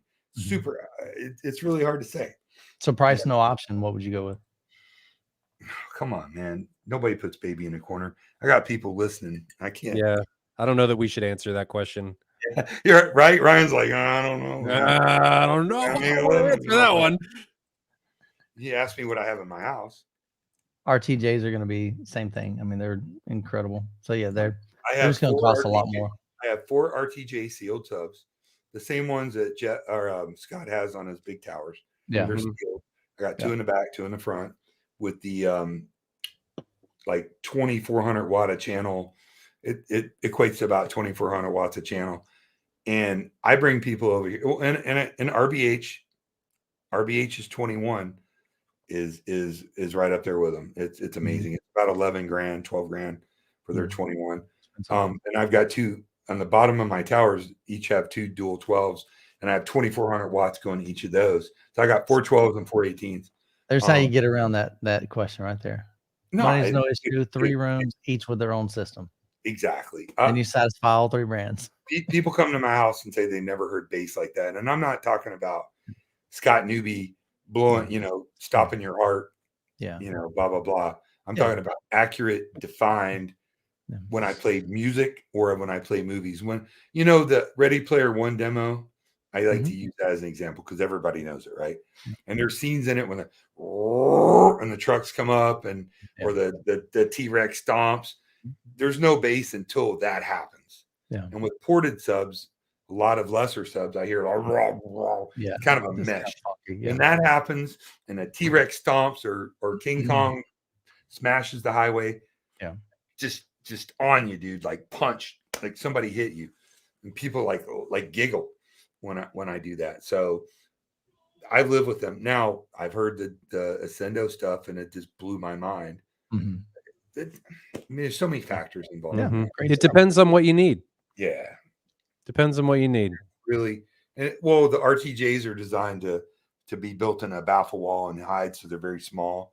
Like a per listen is designed to be, and Be so seen. is the Ascendo. Nothing Ascendo makes is pretty, other than their 2-channel lines. Beautiful. No, But yes. everything Ascendo makes is Even the black swans are not the prettiest I was about to thing. say they're not. They look great. like an ugly duckling. Yeah, well, they're or not the blue great. sound from Meyer Sound. They're designed to go behind the baffle wall. behind the Yes. screen. Yeah. That's what they're built for. Professional theaters. Yeah. But the per listen, however, if you had a family room or a setup and you like to look at your they're stuff, Yes. that'd probably be my choice. Anyways, I was trying to say Blanton's. If the people know bourbon and ask me what I'm drinking, I just finished it. My heart's broken. No, Sorry, Michael. it's all good, man. You drink what you want, man. Kentucky special. But yeah, you can't put me in a corner on that because they're all so good. I'd be thrilled with any one of them. I did do a test on the Ascendo 12, and for a budget sub, it's actually pretty damn nice. I haven't had any experience with those. Well, it's not releasing like $1,400, $1,500. Yeah. To me, on the complete other side of that spectrum, I think there's a 50 going in my theater. What? Yeah. Are you? You gonna do it? I think so. Really? Nuts, I think man. so. You've been talking to Jeffrey. Yeah, Jeffrey's been kind of, giving me Oh, the yeah. little white powder. He's like, you buying- hey, you want some more? Are you buying a home theater, dudes? You sub? It comes with a little asshole pushed on it. Sorry. I'm sorry. Did I say that? Always. Yeah. Fucking dwarves are lateral sprinters. They're not good in the long run. Sorry. All right. Next question. Here we go. Sorry, Michael. Installation. You're right. Installing a screen in front of a fireplace, a powered drop down from ceiling, or a powered fixed screen. Love you, Lift Ryan. like Michael's 120 hertz AT. I think you got a couple odd things there. AT weave screen. So what are we looking at here? What recommendations? Question: installing a screen in front of a fireplace, a powered drop down from a ceiling, or a powered fixed screen. Powered fixed screen. He's talking about like mine. Oh, like that you would power it up? Well, he's saying actuators. So you hit a button and it. I would not do that. They're slow and they're you light a loud. fire. You're good. Yeah, I think a drop down screen would work great. What, from like Stewart? That's been a lot of people have been doing those. I've sold quite a few of those lately from Stewart and Seymour. That's been seems like the new in thing right now. You know who makes good screens too? Oh, what the hell's the name? What's that? I'm having a brain fart, dude. Severson. They make really good You don't screens. hear them come up very often. Dude, but they make killer screens. I mean, I love Seymour. Dude, Seymour is the bomb. But Severson also makes really good AT screens. See, I'd look at probably any one of those. I would do probably a drop down versus the actuators. I've seen a few guys on YouTube that have done those, and to me they're really slow and they're really loud. What screen? And to do the actuators, so mine have gas struts, so they just support. So I manually lift up my screen and it supports it. Right. But I've seen some people, they hit a button and it literally lifts up their screen for them. But it's just really, really slow, really loud. And then it's like, if they fail, then it's like, okay, how are you getting it open? How often do you open your screen? I do a lot. You do? Think about every time somebody comes over to demo my system. You got to turn the light on. I know, but it still ain't the same effect. I do both. I show them the light and then I open up the screen and they're like, dude, that's crazy. Bragger. They always say it's intimidating. They're like, that's intimidating. Yeah, that's just when. Yeah. Never mind. I don't want. Never Oh, mind. I'm sorry to demonetize. Did I screw up? Sorry, youth man. They're just used to G, and we just went up like 3 letters. Brian was cussing. I was just following suit. No, yeah.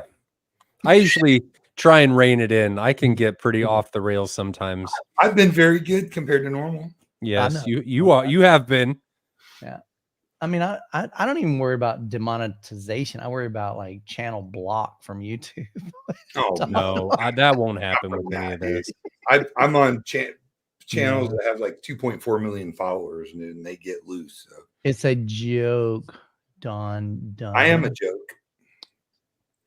Finster says, when towing in the front speakers, should they be aimed at the MLP, main listening position, or should they be aimed wider to encompass more of the entire front row? Good question. So should he aim them at his primary? Should he angle them out a little bit further so that you get maybe the first 3 people? I think really every speaker is going to have a different characteristic too. That's a loaded question. How subjective. How far apart are they? What's it? Are they a horn with like a weight guide? Or are they a ribbon? Are they something with tweeters? And I mean, that's really, I mean, most modern speakers don't require much toe. To me, it's subjective because the toe in angle and the width of how far apart they are directly affects your image position, frequency response. It just depends on what you like and what you're trying to get. Yeah. At the end of the day, nobody's going to want the same thing. So here's my take on it.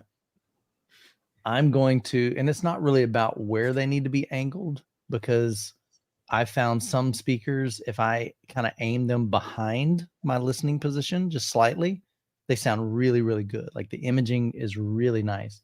Sometimes it's, dead on. So I angle them for me. And maybe this is totally selfish, but I'm sitting in the main listening position. I get it as best I can for like stereo imaging. And that's where I want it. Yep.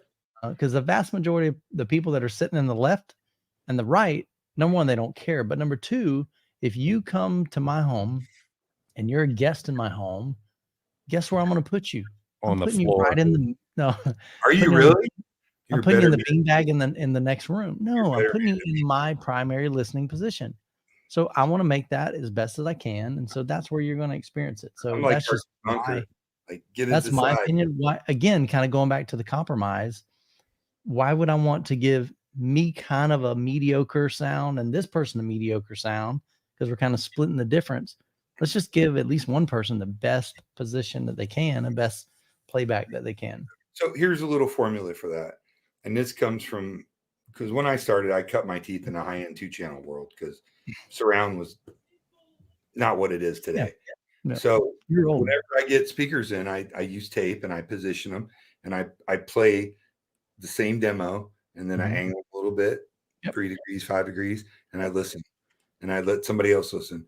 Then I angle them a little more and let somebody else listen until I find to my ear and to whoever's ear sounds the best.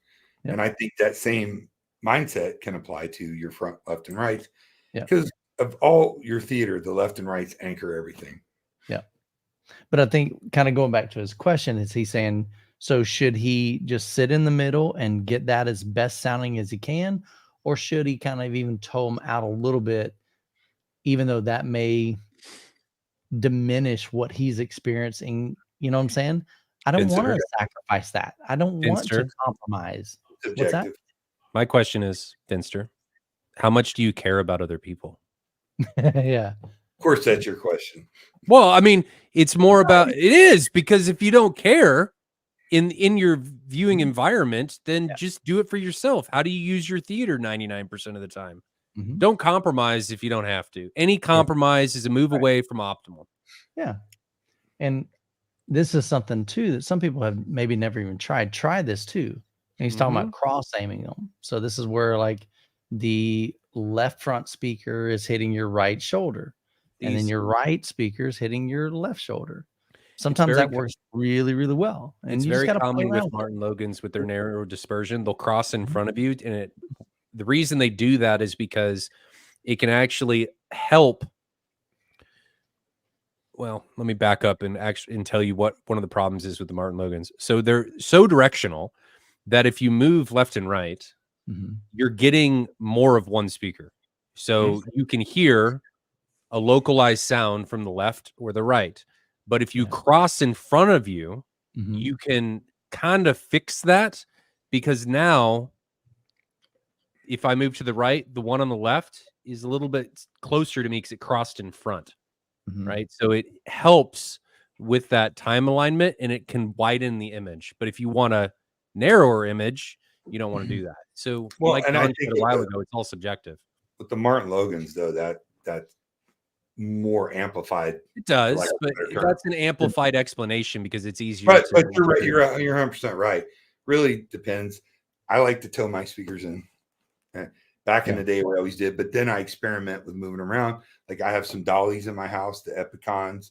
I've got some RBHs. I've got Focals. They're all a little bit different, and you just got to experiment with it. Really. Yeah. Absolutely. But if your theater's for having the whole family, that's a different than if it's mainly you, then every now and then you bring people in. Yeah, you definitely want to make sure that you just try it. It doesn't cost you anything. Try it, listen to it for a while, tow it in just a little bit more, a little bit more, a little bit more. You know, maybe put a piece of tape and go, hey, I really liked this position, so mark it. Try another, and then try it again and go, okay, well, I don't think I like that as much as this one. But don't only mark it. Take a note and number that mark because you're gonna forget. Yeah, that's what You're I mean. Like, why did I mark this? No, but that's what I mean on the tape. Right on the painter's tape. Right on it, like my fave, and then scratch it out if it's no longer your fave or whatever, or put a number on it. So, Alex Case, which would you go with? A 7.2.4 system in an 11x20 room, all JTR 110 slants, or a Sendo 10P? JTR would be much less money for 10-inch drivers. Both seem to be made with almost identical BNC drivers. Well, the drivers aren't the same. And they don't sound the same. I just did actually sitting right next to me. It was sighted, so it wasn't fully objective. But we did a P10, an S4B, a 110, and a Focal Aria. And we did a sighted test, and they're very different. Pretty unanimous. Very well, they're just very different. Yeah, one sound signatures of all the speakers. One's point source, one's like a Diapolito. Then you got the Focals, which is completely in left field from the others. And they all sound very, very different. I mean, even though the P10s and the 110s are both point sources, they didn't sound similar at all. Dude, this guy, Leadership Push, or no, was it Grave Danger? Home theater sounds like too much work. I've never heard a better statement in my life. It is a lot of work. There's no doubt. You nailed it, dude. It is a lot of work. It for sure is yeah, I get it, man. What's both are funny. Yeah, it literally, Alex. I mean, the best thing I've always told people is if you can, go try to hear these. Even if you got to fly somewhere, visit somebody's home that has these, go check them out for yourself. Sometimes we have these systems at M-Wave. We're going to have JTR there again this year. We'd like to get a Sendo there. We'd love to have. I'm trying. Can we get RBH in there? RBH is coming. They're already signed up. Oh, they are. They're coming. Because let me tell you something. Yeah, absolutely. If there's a better speaker for the money on the market, I've never heard it. RBH stuff. You've heard it. Yep. It slams. They're coming. Let's see. Sunny Sky says, I have a 9.1.6 now. Ended up having to set my side surrounds at 95 degrees because of my room constraints. So I installed my top middles at 95 too. Should the top middle coincide with the side surrounds? 5 degrees ain't gonna matter. I mean, technically it does, but in your experience, you'll be fine. That's Sullivan. Marantz Cinema 70 or an Onkyo RZ50. God. Don't want to say anything, Don? Can you look at Marantz is probably more reliable. Yeah. Yes, they've been doing it longer. Yeah. And the Cinema series looks really good. Yeah. They're beautiful. They are gorgeous. Onkyo back in the day was awesome. They were killing it. Yeah. They're not bad. I'm glad they're making a comeback. Because as an integrator, reliability is almost our number one thing. And makes Marantz, sense. Yamaha, Denon, they've all been bulletproof. Yeah. MW, do you find if off-axis response and dispersion is good, speaker placement is easier? Well, so many factors that go into that. And a 2-channel system, yes. In a surround system, you know, a lot of factors in that. How wide's your screen? What kind of acoustic treatments do you have? Like, what's your ratio of where you sit?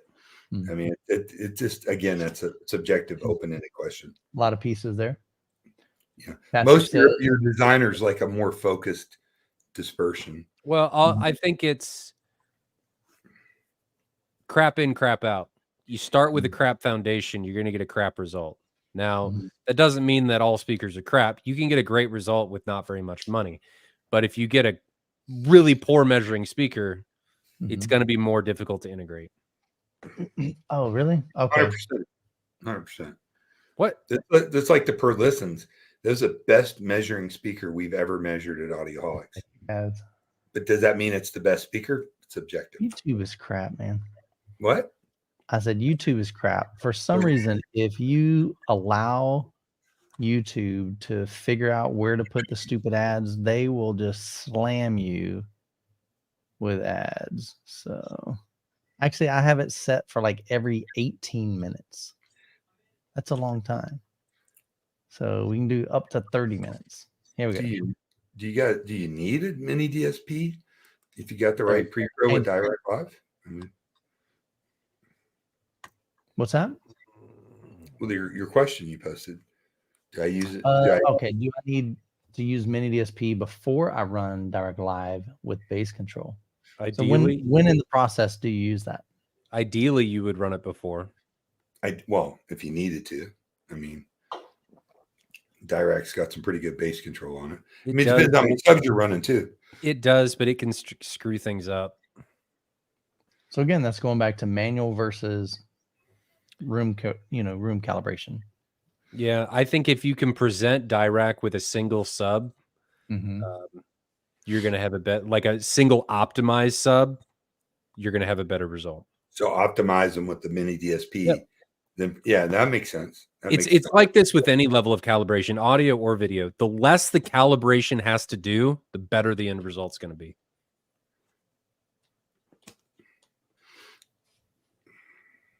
Tiki Time says, Ryan, have you thought of unloading your plethora of Martin Logans in conjunction with the M-Wave home tour?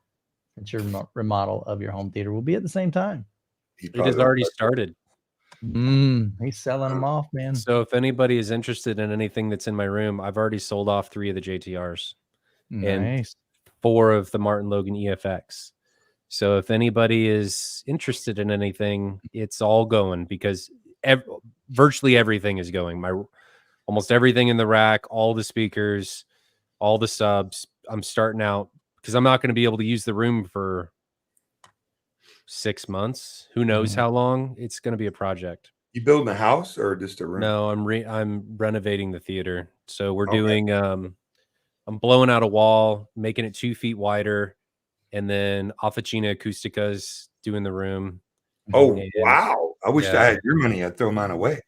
Those guys are amazing. Yeah. What are you doing for sound mitigation? Or are you? We're going to do so 3 sides of the room are concrete. One side of the room is just your normal wooden drywall. So it's going to be a room within a room with the Officina stuff. And then we're going to do a massive bass trap or baffle wall in the back. Yeah, the stuff they build is some of the most beautiful things I've ever seen in my life in a theater. It's awesome. It's Italian, right? Yep. Maurizio, who started the company, is out of Italia. That company. Yeah, they're fantastic. So they've got some of my designs already, the room dimensions, and it's not going to be like a gorgeous room. Like the name of the room, what I'm going for is the void. Like it's just going to be an aesthetically black hole that you're going to walk into with.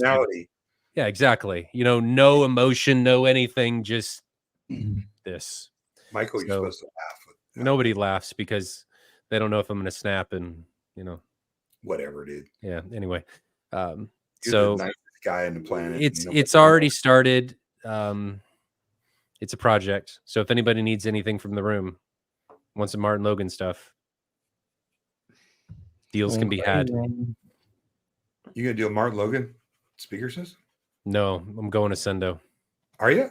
Right on. Black Swans up front. Oh, you're gonna do Black Swans? Yeah. And a 50. Geez, dude. That's like the Mike Tyson audio. That is, dude, I'm telling you. I told you at the beginning of this that I had a sickness. So it's I had the Beryllium 12s here for a while. Man, dude, those are like Porsche Carrera of speakers. They're really good. Holy cow.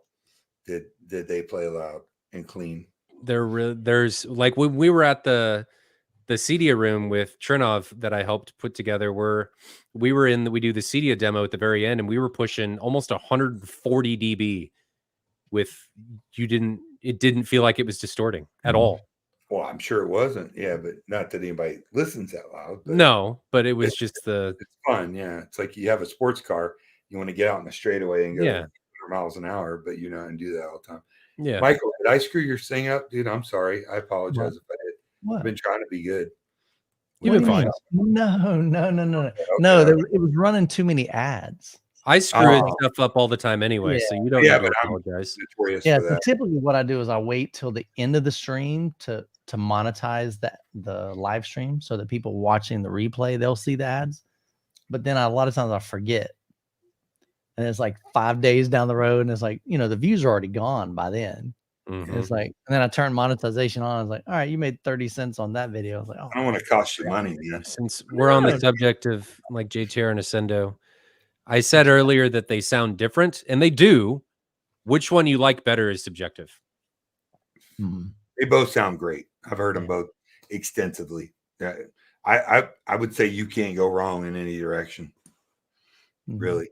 I agree. As long as you don't want to look at them. That's true. And honestly, and that matters to some people. Some people don't want a box square looking just look at all the mainstream headliner kind of speaker. But listen, the people need to understand this too, that JTR, RTJ, Ascendo, JBL Synthesis, these are a different level of product for a different application. Vocal doesn't make anything like that. Kef, I know they make the really awesome THX ones. They're not in the same league. They're really not for output. Maybe Meyer Sound can be added to that higher end output, but they just don't make super high output. I mean, monitor audio kind of sort of makes something, but it's not the same league. I mean, there's no replacement for displacement, and you got to be able to have these really dynamic high SPL speakers, not to just play loud all the time, but even on the low side, you want that horsepower. It's like 0 to 60 in a Tesla Plaid, right? You're not going to go 200 miles an hour in it, but you're going to do that a lot. And that's where these higher output, they kind of blend between a commercial speaker and a residential speaker. Wouldn't you agree with that, Ryan? Yes. I think that a lot of times there's a compromise though, because a lot of the home theater stuff is extraordinarily high dispersion. And a lot of times, depending on the application, the imaging isn't always phenomenal. So it can be, there's almost always a give and take. There's almost always I'm gaining this, but I'm losing this. So which way do I go? And that's one of the only reasons I settled on the Black Swans, because I felt like it gave me everything that I wanted. Oh God. Yeah. I would hope so. But my theater, like yours, I listen to primarily, I probably use my theater for 70 to 80% 2-channel. Really? So, yeah. So it's one of the problems that I have with the Martin Logans is for the application that I'm going, they're awesome for 2-channel, but they can't keep up in the home theater side. They just do not have the output. So it's always a give and take. Electrostatic based home theater may sound wonderful, especially on multi-channel music, but it's just not going to have that slam and dynamic output. They're just not capable of it. Nope. It's scientifically. But I'm telling you, a pair of Logan Electrostats or a surround based on that, the right music and sitting in the right position. Oh yeah, magical. It's amazing. Magical. Compromise. But it's you compromise. Anthony I says, tell you what, of all the people that I deal with in the whole home theater realm, Ryan's probably the most on point dude that I've dealt with, period. I'm just a really good liar. Well, and ugliest. Anyways. Yes. Well, at least we share the same hair. My wife tells me that every day, so you don't need reinforcement. Oh, my girlfriend does too. She's like, yeah. Hey guys, love your live streams. Appreciate it, man. Can I ask you? I believe my speaker's in the best place, but I think Denon can do more. But should I limit Odyssey frequency? Okay, so he's talking about like adding a curtain to it, and should he use like a 500? I think I replied maybe even to somebody else's comment, but Google the Schroeder frequency. And you need to figure out like where, like what frequency is the room impacting the like your sound basically.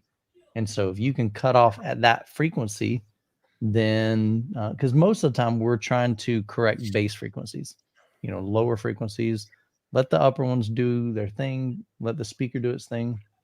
That's going to depend on the room, the size, the dimensions, and all that. Well, you're going to have a difficult time treating those frequencies a lot of times, and that's why the Schroeder frequency exists, because it's all room interaction. And there's a point where it's just not going to make sense, and you're just going to cause more harm than good by treating those. So that's a big reason why, like Jonathan and I, use very little EQ, because if you got good speakers, you really don't need to do anything. And I think I encourage people 100% to try and minimize what you're doing software wise overlaying on things, because room EQ is great, but when filters get on top of each other and they interact, they can do some wonky stuff. And even though something measures good, it doesn't necessarily mean it's going to sound good. So especially seat to seat. 100%. And something that people don't nearly pay enough attention to. Everybody's super hyper focused on digital calibration, which absolutely essential, but mechanically treating the room, work on your acoustic treatments, work on your room. Mechanically treating the room with good speakers can do magical things that digital equalization can never touch. I assure you, mechanically treating the room, spend the money on good treatments, experiment, move them around, do some studies, read the internet, because mechanically treating the room is, in my opinion, part of that holy trinity: good speakers, good calibration, and good acoustical treatment in the room. Absolutely critical. And you can fix a lot of these problems that can't be fixed digitally with mechanical applications. Well, I think the room is what a lot of people forget. Like most of my customers, you walk in and you're like, you got all this money and equipment, but like, where are your treatments? And then you clap and it's, Michael says this all the time. It's boing, boing, boing, boing, boing, as the slap echoes coming back to you. And it just sounds that's not good, terrible. And it's very hard to treat. Because back in the day when I was doing theaters, we used an audio control RTA meter and a audio control Bijou. Remember that, Ryan? Do you go back that far?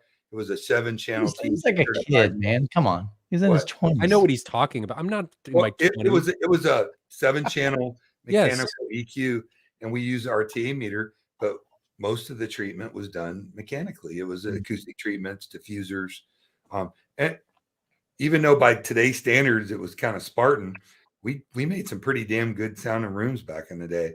When we didn't overtreat them. At first we overtreated them, and it was like there was no decay, no echo. It was too much. It was like I think everybody did that, and everybody was on the bandwagon, including me, at the beginning of you've got to carpet the room. Kind of. That's what is this? It's beautiful. I love this. Why many even just floor carpet?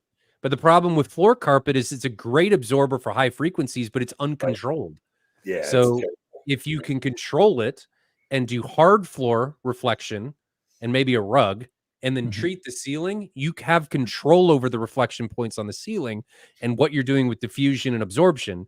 So it gives you that control that you need to create a better and more controlled acoustic experience. So carpet's great in most people's applications at home, but it is a uniform absorber for high frequency, and it doesn't do anything for low frequency. So you can get an overtly dead room at the high end, which can be bad. So surprisingly, I still have a home theater tour to edit. Matthew Pose, I walk in his room and he has hardwood floors. Perfect. And I'm thinking, okay, this is weird. You got a guy that knows what he's talking about, probably genius level. Floating floor. But he doesn't have carpet in his room. And we've been taught from day one, that's no bueno. That's horrible. That's one of the worst things. You want to make sure that I'll be honest, man, it sounded pretty stinking amazing. It was yeah. So well, there was a method to his madness and why he did that, and we'll share it in the video. But I was like, really, really interesting, you know. Although you missed the whole taking off your shoes, playing a little Katie Lang, rubbing your feet on the carpet. That was always a great sound experience back in the day. But yeah. Good old Berber or shag carpet, digging the feet in, pulling some like nuts I did that a were there home from 3 years ago. Of one that had big, thick shag carpet. It was pretty cool. Neat couple. Pose's system. Did he have the RTJs when you were there? No. Now he's got 4 RTJ. No. Yeah, I was like, dang it, man. I wish I would. That room sounds good. And he's got the screen in the right spot. He had an in-wall I'm sorry. No, he's got RBH. Two dual 12 RBHs in the back, and all per listen. Now he's got 4 RTJs. I have to go down and help him hoist the other 2 18s up. He's going to stack them all 4i. So he's trying to get a little Scott Newby action going on. Be awesome, man. Justin says, can I use upfiring Atmos speakers as side channel speakers? Also, will it matter if you plug in side channels in rear channel ports on a Denon? Or don't, man, put them where they're supposed to be. Bouncy house. Yeah, that's probably not going to be your ideal situation, Justin.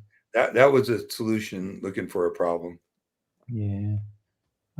I try to recommend using those like as your last resort. And a lot of times those are in rooms, let's say, for instance, like an apartment. You physically can't cut holes in the ceiling. You physically can't mount to your ceiling. So, and your ceiling isn't super high anyway. It's usually flat.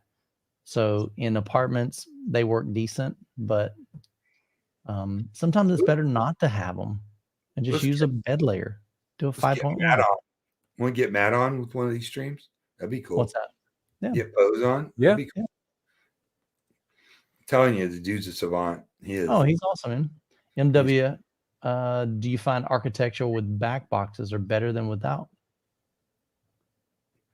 The back boxes are designed for sound mitigation, not performance. Well, I think he's talking about something like an enclosed, like a per listen in wall. That's all where it's built into it? Yes. Well, that's the way it's designed. Most architectural speakers are designed for free air space playing. And when you add a back box to them, it's usually for either fire in a commercial environment or sound mitigation from the sound. You may get a little bit of improved bass on it, but most of the otherwise they would market them as an improvement for the sound quality. The backer boxes are more for sound mitigation for dispersing throughout the home. Yeah, that's what they're built for. But if he's talking about an actual enclosed speaker, like a per listen, or I take it that way. If it's designed that way. I would say if it's designed that way, yes, because it's controlled. That's the thing. I think in my logic, it would be okay. They know exactly how the speaker is going to perform because it's enclosed 100%. versus 100%. one that is, let's just say, like a Klipsch in ceiling speaker. It's just using whatever space is up there, which is your whole stinking ass. Well, that's the way they're all built. They're all because 99% of all deployments are just free airspace, and that's what they're designed for. Most of it keeps like insulation out and stuff like that. But I mean, we only really use them for sound mitigation, like on a first floor, so that sound doesn't. And Brian probably understands what I'm saying.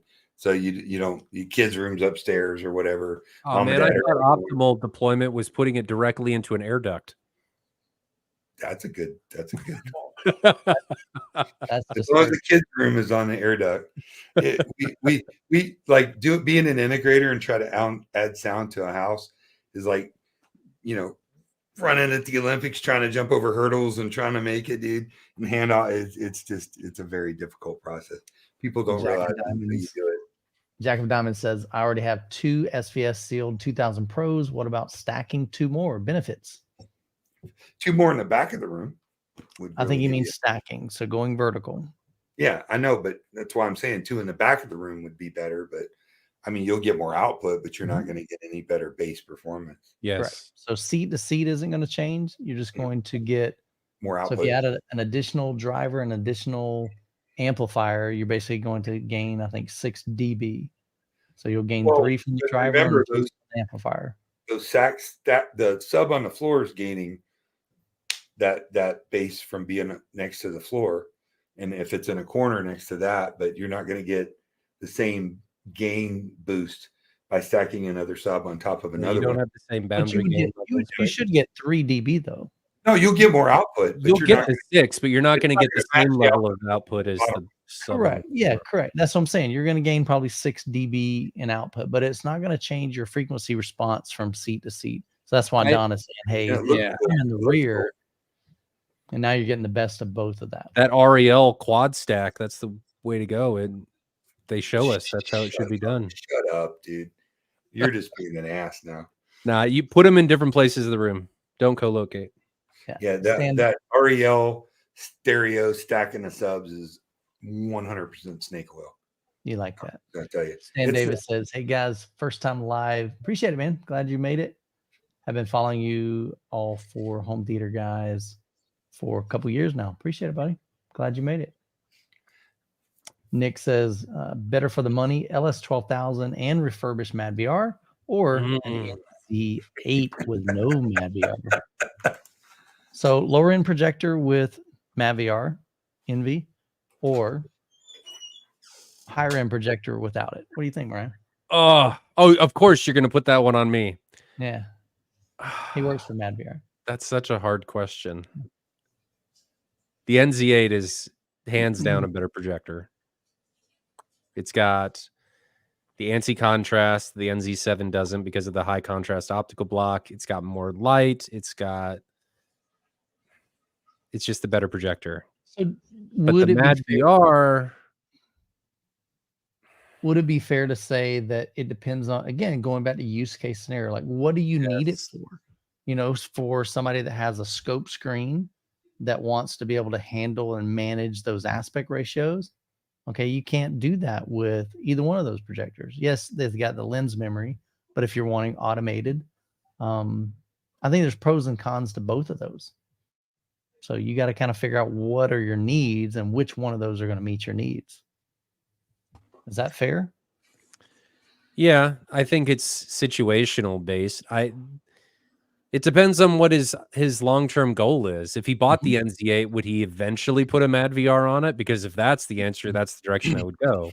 Right. If he's after short-term gains, LS 12,000 in the Mad VR, because the Mad VR offers best-in-class tone mapping.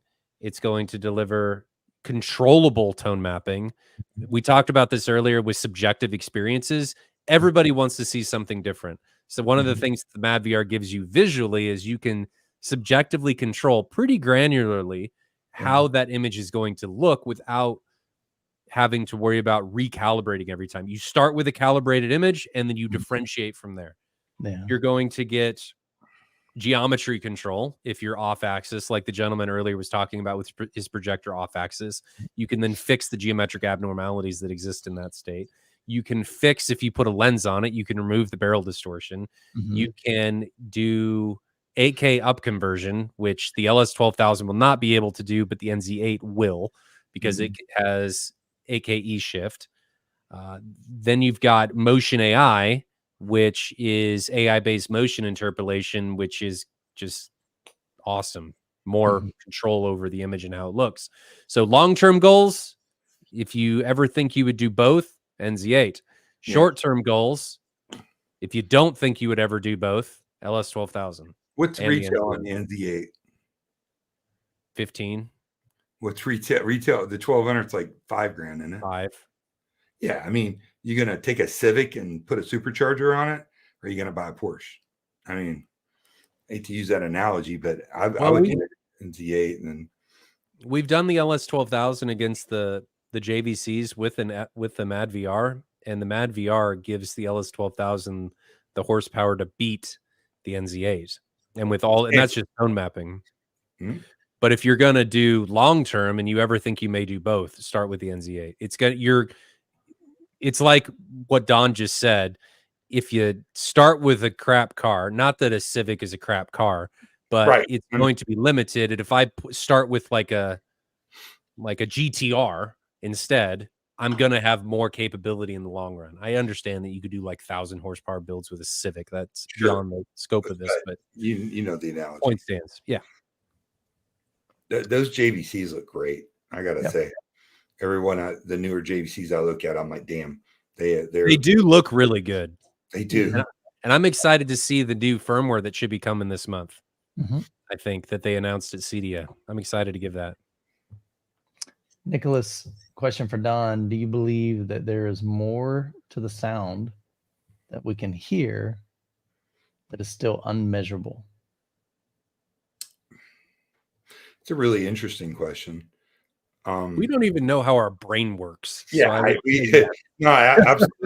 Yeah. All right, so prime example, can you measure imaging?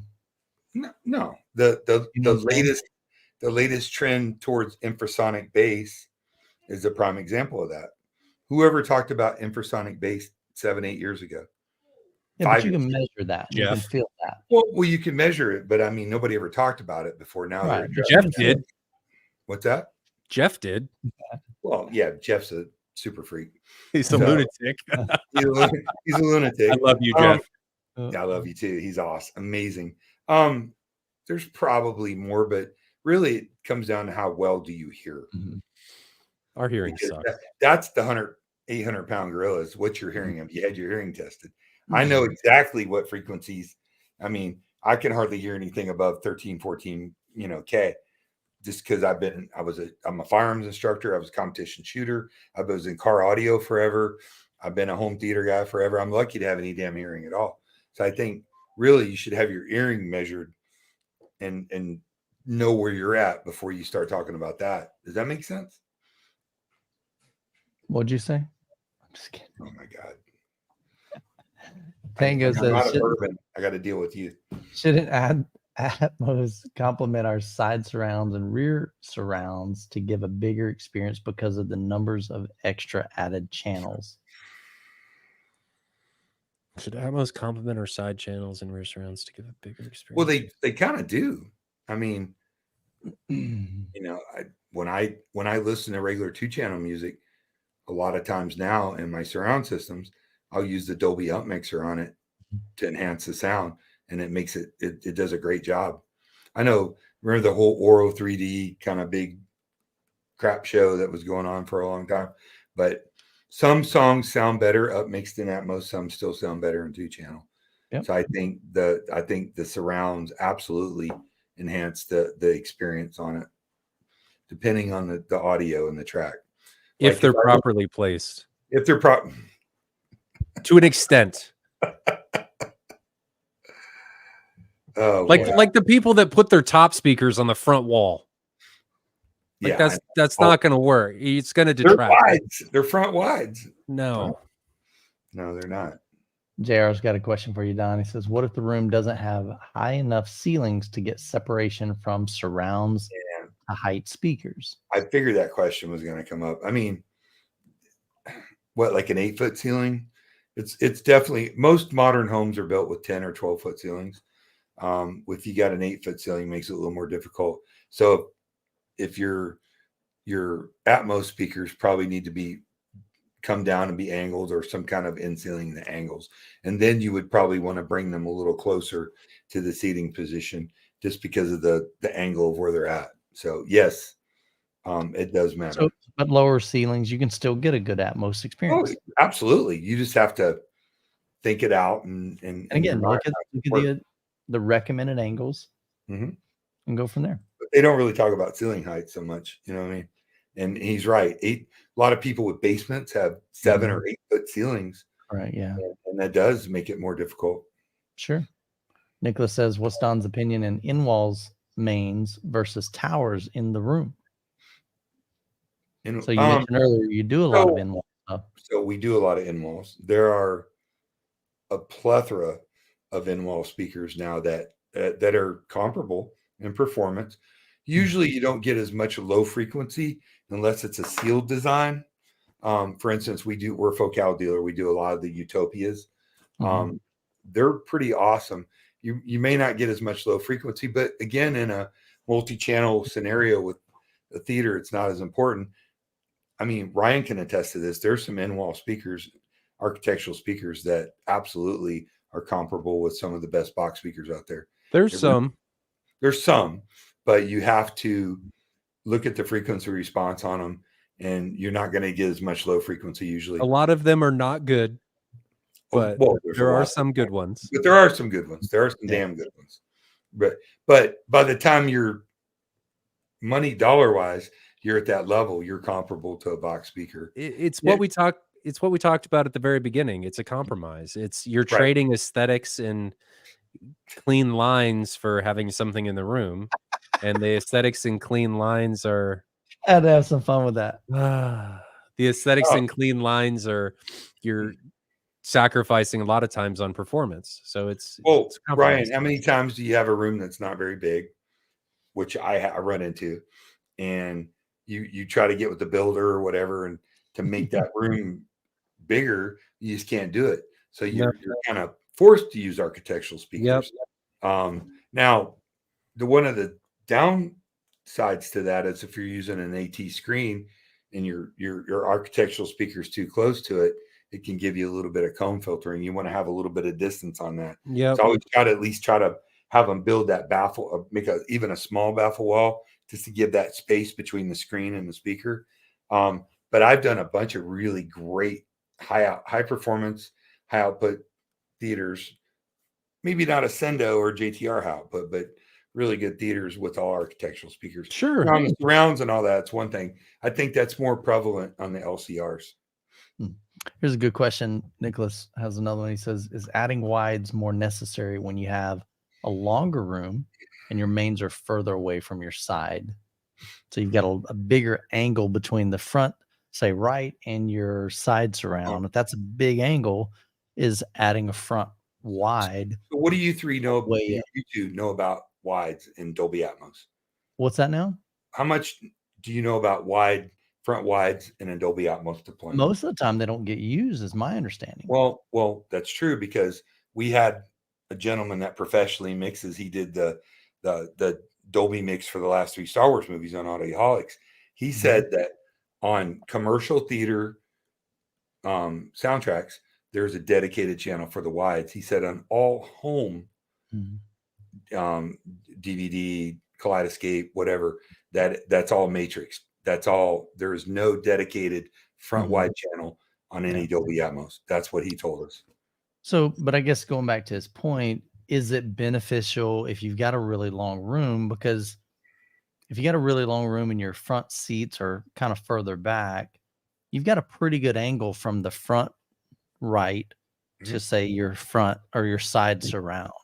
So would adding a front wide kind of help transition that sound and fill in the gap, basically? So what are front wides for? They're built, or in theory, they're supposed to bridge the gap between the front left and right. Correct. As the sound pans and transitions up to the Atmos speaker. So if you're further out and you put them up high on the wall, how much fill is that going to give you, especially if it's a matrix sound? So my understanding, they're still bed layer speakers. They're not front. I mean, they don't transition to your Atmos speakers. No. Well, I was taught that they're designed to, as the sound pans up and around, that they're designed to feel that. Absolutely. That's 100%. Well, I mean, what's your understanding of that, Ryan? Where does the front wides, like what purpose do they fill? My understanding, they're still a bed layer speaker, and they fill the sound. And again, this is my understanding. I could be totally wrong, but my understanding would be that they fill in the gap between the front speakers, your left and right, and your surrounds. Well, wouldn't that be the same thing? No, because you were saying Atmos, you're going up. No, but they're designed to fill as the sound pans from your front speakers up into your Atmos or to your surrounds. They're supposed to fill that gap. To the surrounds, yes, but that's To still me would bed be part of the object-based surround. Yeah. I don't know. It's like, I don't know. I mean, that's what the guy from who does this for a living told us. My suggestion to Nicholas is, why are you sitting so far away?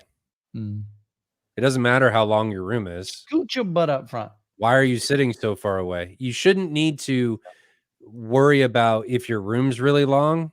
That shouldn't be an issue. In my opinion, you should be thinking about maybe speaker choice to a wider dispersion if that's some of a concern, instead of trying to fill a gap with something like I did in my case, because my speakers are 30-degree dispersion because I'm a lunatic. In your case, question one is, why are you sitting so far away that you're worried about a long room and needing wides? And then two, if you are worried about it, do a wider dispersion speaker, which will help fill in that area anyway. So Andrew mentions, he says, I think he's confused between the wides and the height speakers. Are you? You. Me? To fill in the gap between, say, your No, front speaker. I'm not confused at all. I think Don's talking about, because usually your tops aren't going to start until after your wides. Right. They're going to be behind your wides. So the transition is kind of like that. Okay. Right? You're moving out and then up instead of just I can see that. I couldn't figure out what your logic was of how they're getting from a front right to an Atmos speaker. No, well, in a movie theater, the wides aren't in the ceiling. I think the wides are in the front, the top of the screen. Correct me if I'm wrong. So, and they actually have a discrete digital track that takes and tracks that sound. So it goes up, and instead of that gap between the first Atmos and the front, that fills that in. That's the whole idea behind a wide. The way he explained it to us, he said front wides are just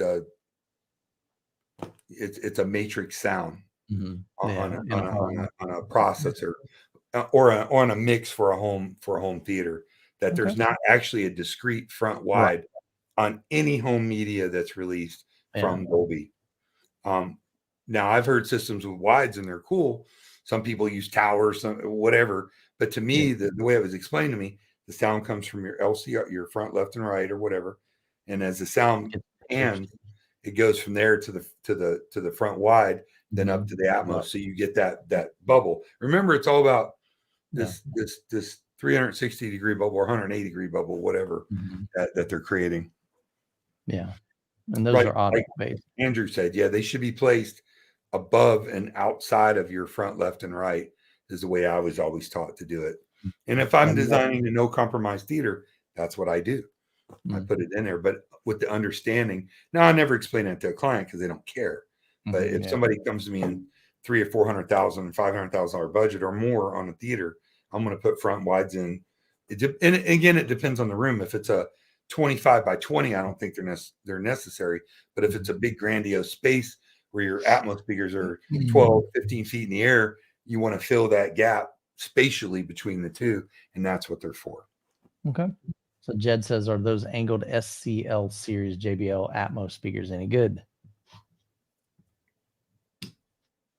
Is he talking about what they're doing now with home theater in ceilings where they're 45-degree angled? Those are cool. If he is, yes, they help because they angle the sound towards the main listening position. You're going to be more on axis with the speaker. But again, it depends on, is there information in the media that you're playing specifically? That's the whole thing. We went from ProLogic to Dolby Digital because it was all discrete sound. Is there a discrete channel for the front wides? And my understanding, as explained to me from somebody who does it professionally, is that commercial mixes, yes. Home mixes across the board, no. Maybe Oro 3D in Europe or something, the 3 movies that are out in Oro will have that, but not from Dolby. 3 movies out in Oro. Well, maybe 5. All right, here's a good question. No.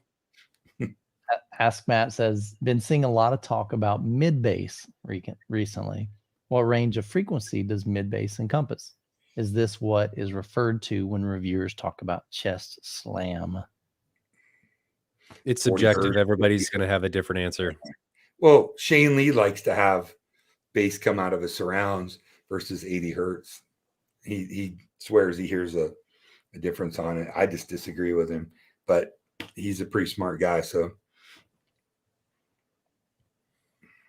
I mean, it's going to be your upper end. It's under 80 typically for your gunshots and stuff. Mhm. It's under 80. Well, it's going to be around there. I can't say it's under. Yeah, it's the around there. Right around the transitional frequencies. Yes. All right, Like- so here's Google, which would, again, this would be different. So this says between 200 hertz and 500 hertz would be considered mid-bass, according to them. Well, then you're covered. Well, that's on, I guess that's on PS Audio's Wow. website. Yeah, Well, they're wrong. So let's. yeah. Fake news. Again, just saying. I mean, Well, to me, Yeah, everybody's going to consider. mid-bass is like 70, 80 hertz, 60 to 80 hertz, maybe. To me, mid bass is like kick 'Cause you're drum. not getting- the reality, you're not getting kick. You're not getting slam out of 500 hertz. No, you know. No. Mm. it's going to be 60 around the crossover transition Yep. area ish. Yeah, transitional frequency, 60 to 80 hertz. To me, is where you're going to get that mid-bass. I think a lot of people, when they refer to chest slam, that's probably in around that 50 hertz. Yeah, In that 40 ballpark. to 50 hertz is where you really get your, that. Yeah. That's why Sonos and Bose and all these companies. I guess don't Nicholas go low. poses a good thing here. Is are we talking about mid bass or mid sub bass? That's a good point because makes mid bass, he is Yeah. right, and PS right. Audio does have a point. If you're talking about like the human vocal and what would be like a vocal mid bass, you'd be pushing more into a tenor, which is above your. It's going to be like between 200 and 300 hertz, 200 and 500. You're in like the mid, like the female vocal. But yeah, you're right. That's a good point, Nicholas. Okay, fair enough. But I So think Rick what most people are referring to is mid sub bass. Yeah, there's no slam at 500 hertz. no. Correct. Yep. I mean, there's just not. But Yep. there is a big slam at 60 hertz. Yeah. So it's probably mid sub bass, which he was probably referring to. Mhm. Now, again, a lot We of just people never like to call it have that. surrounds that play lower. I just don't really see personally. I've Mhm. never really saw the value in everything playing full range because I don't know how much full range information that designers are putting into surround, knowing that in the theater the mains are 6 feet tall, but the surrounds are 3 feet tall. Well, not only that, but it can turn into a frequency and calibration nightmare, having all of those frequencies come from different directions and nullifications and all kinds of other stuff.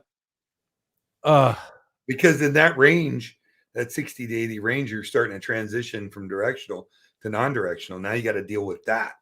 He's absolutely right. That would be a disaster. There's a reason Thomas and Holman, the genius he is, picked 80 hertz as the crossover point, for sound, because below 80 is really digging into the bass frequencies. Mhm. Rick says, should I buy 2 RS1s to place in different locations in my room or one large? Get this question asked a lot. 2. So my recommendation would be 2 RS1s or get 4. Or you could buy my 4000s. 4, There you yeah, go. buys 4,000. Yeah. Get 4 4000s. That'd be good. 4,000. Dave says, I need a replacement bulb for my Epson 5040, but everyone online seems third party. I answered this one several times. Ryan, is this something that you can get? Can you get bulbs, Ryan? I think I can get a 5040 bulb. 5040? I think so. All right. Email me. Bulbs are so 2019. Paul says, the subs have to be on the floor. Actually, they don't. No. I have a shelf 4 foot off the floor. Michael's are not on the floor. Mine are 3 foot off the floor.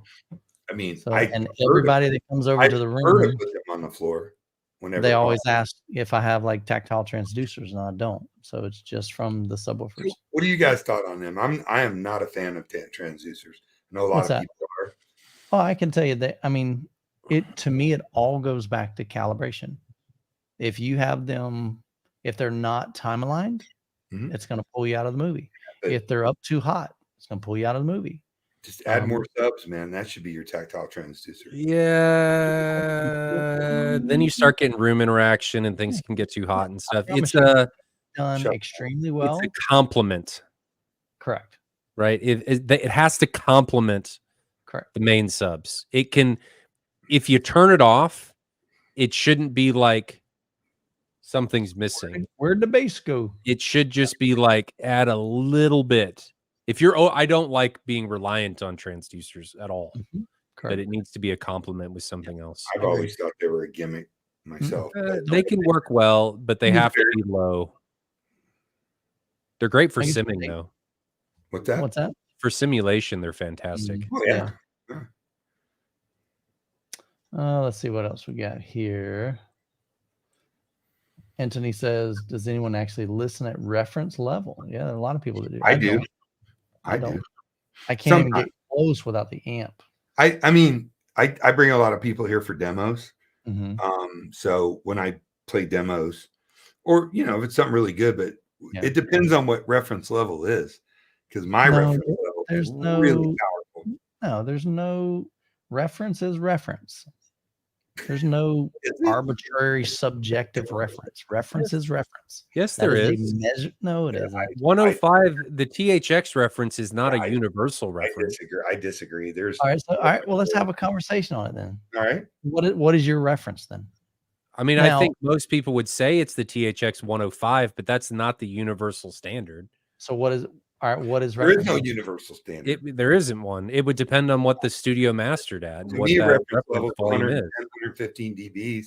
I can play a lot louder, but I don't because, well, dude, that's 140 dBs. You're the king of the reference. Come on now, don't even start.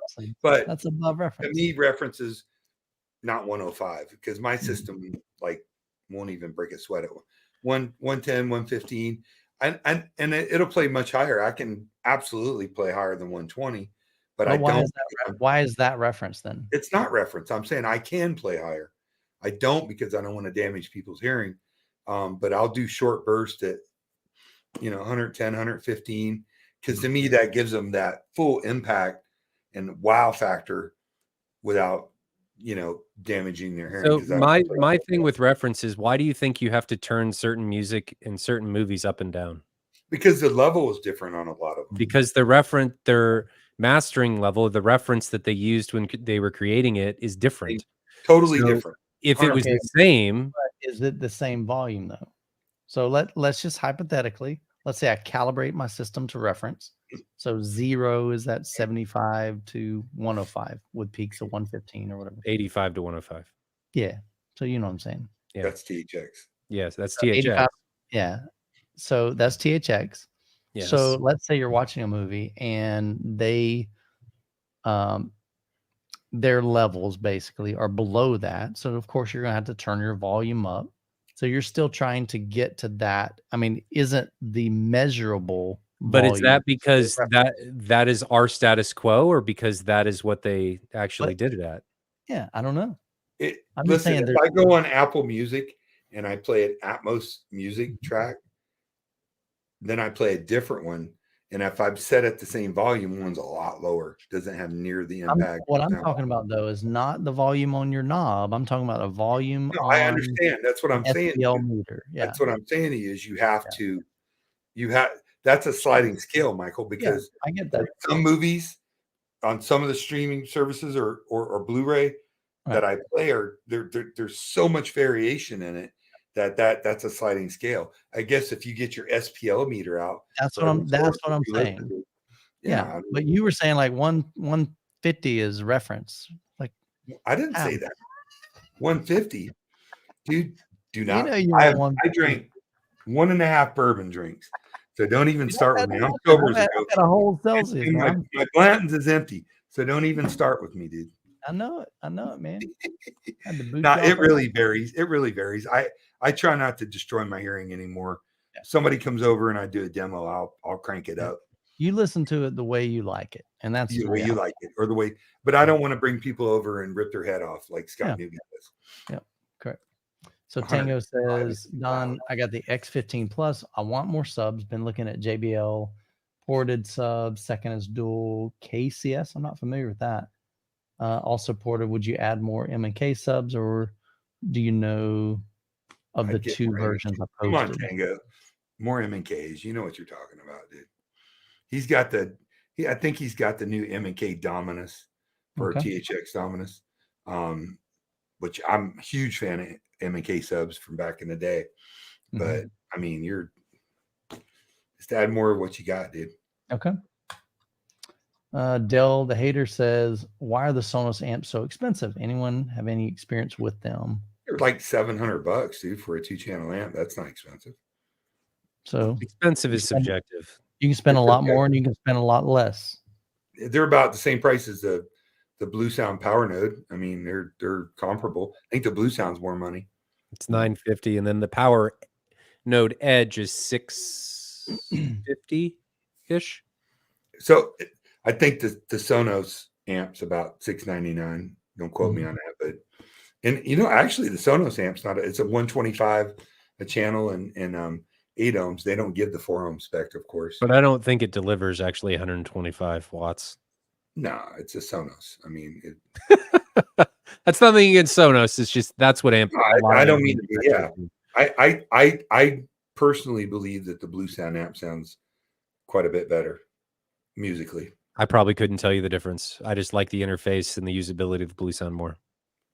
Well, being a reviewer, I've kind of played back and forth with the two, so slight edge, but it does sound better. Subjectively. Should I run Odyssey with room size knob? No, it's not subjective. It's the way it is.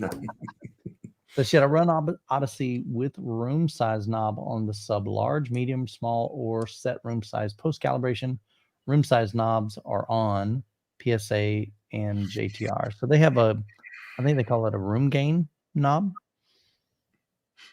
And so really what it's doing is, my understanding is it's adjusting the lower frequencies. So as you adjust that, it'll kind of boot, almost like gives it a house curve in a way. So gain? No, that's boost. No, on the JTR sub, there's a gain. JTR has gain and they have boost. Boost. I don't know why that. Man, I love you're so festive lately. I love it. You are. You're a barrel of monkeys, man. It makes me smile every time when it happens. So I guess we got that going for me. Yeah, see, it knows how to. JTR subs have boost and they have gain. There's 2 knobs. Is it boost though? Yeah. I don't even remember. He doesn't make the amp, so. Boost has to do with how much you're boosting the low end frequency. Yeah. It does. It ain't a boost. Gain is the overall attenuation, and then the other one is boost. Right, but it's not a boost though. It's not. They don't call it boost. Pretty sure it is. I just started. I'll bet my fanny pack on buttons, dude, and turning knobs. I'm betting a fanny pack on it, huh? Okay. But so, Jad, I was right. It's called LFE adjust. I knew it had nothing to do with boost. Yeah. Oh, okay. I'm wrong. So it says LFE adjust at the top, but the bottom left says cut, and the bottom right says boost. Okay. So we were both right. We're both right. Yeah. So what you need to do here is when you're doing any type of room calibration, it is very important to try and get as close as you can to, typically most of them are going to want 75 dB in Odyssey in particular. The reason that's important is because the room EQ, especially Odyssey and Dirac, they're only going to cut or boost X number of dB, and it's typically a maximum of 12 either way, which is going to give you a total of 24 in attenuation. So it's very important that you get it to a level that it can manage, and it's not having to cut or boost to make everything even.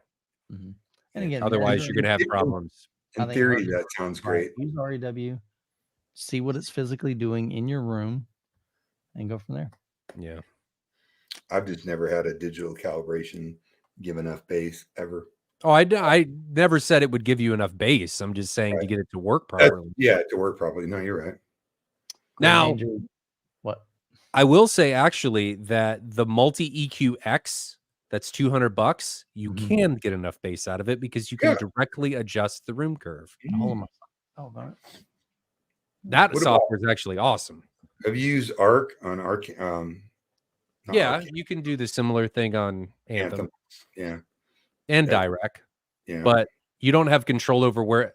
The problem I have with Dirac in my room is I know I'm flat down to 9 and it always cuts me off at like 30 because it takes a dump somewhere. And doesn't know what to do. Well, you got 4,000s in your room. I'm flat down to 5. Not many people can say that. No. Right? No. Grave danger. Do home theaters sound better than commercial theaters? It can. I've heard some great home theaters. I've heard some great commercial theaters, and I've heard the opposite. Two different experiences, man. Yep. So there's some great commercial theaters out there, though. Sure. 100%. So I don't think you can really answer that. But can. Sorry, I'm not sure. So what? I didn't ask you. Alexa doesn't know. Sure. Alexa doesn't even know. She was like, I don't know. So why would you know? I got a jet, man. I got to go hang with my girlfriend for 6 more questions. Bye, Don. Don, you can talk all kinds of crap about me now. All right, we will. Later, bro. Love all you. Seriously. Love you too. Appreciate it, man. Mike Ortiz says, so it would be best to present my 4 subs with mini DSP, EQ'd flat to multi EQ, and then add in my house. Oh, like his house curve. That would be the correct way to do it. Okay. Nate says, Youth Man, I recently purchased a Marantz Cinema 50. Congratulations. And an Aircom T10. So that's like a cooling device. Is it possible to run an AVR 2 cool? No.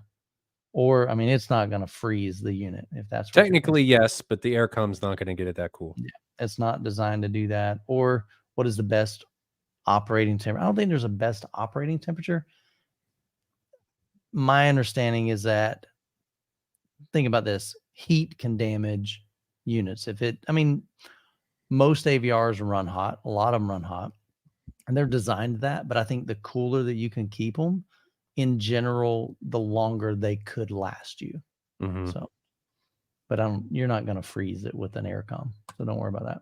Now, if you, for whatever reason, you're able to get your house down to 20 degrees, that's probably not optimal. So close your windows if you live in the north. That would be fine. I'd just be worried about condensation. Buzz Carter, would you upgrade it NZ7 for an NZ8? That's hard. I don't know if that'd be a big enough jump for me. It depends on the situation and if you could get out of the NZ7 what you put into it. The NZ8 is overall better. Sure. It's brighter. ANSI contrast is better. Contrast is better. It's just a better projector. Yeah. So again, it depends on your budget. Depends on a lot of things. Yeah, the budget's the big one. $10,000 difference in price.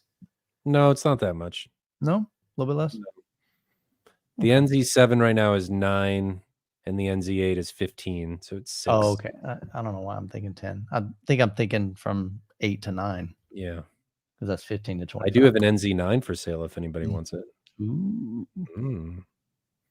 It's been calibrated too. Well, no, it hasn't. It's the NV's been calibrated, so it has not been calibrated. Nicholas says, how much power would you recommend for Stereo Integrity 24 and what amp can give it that power?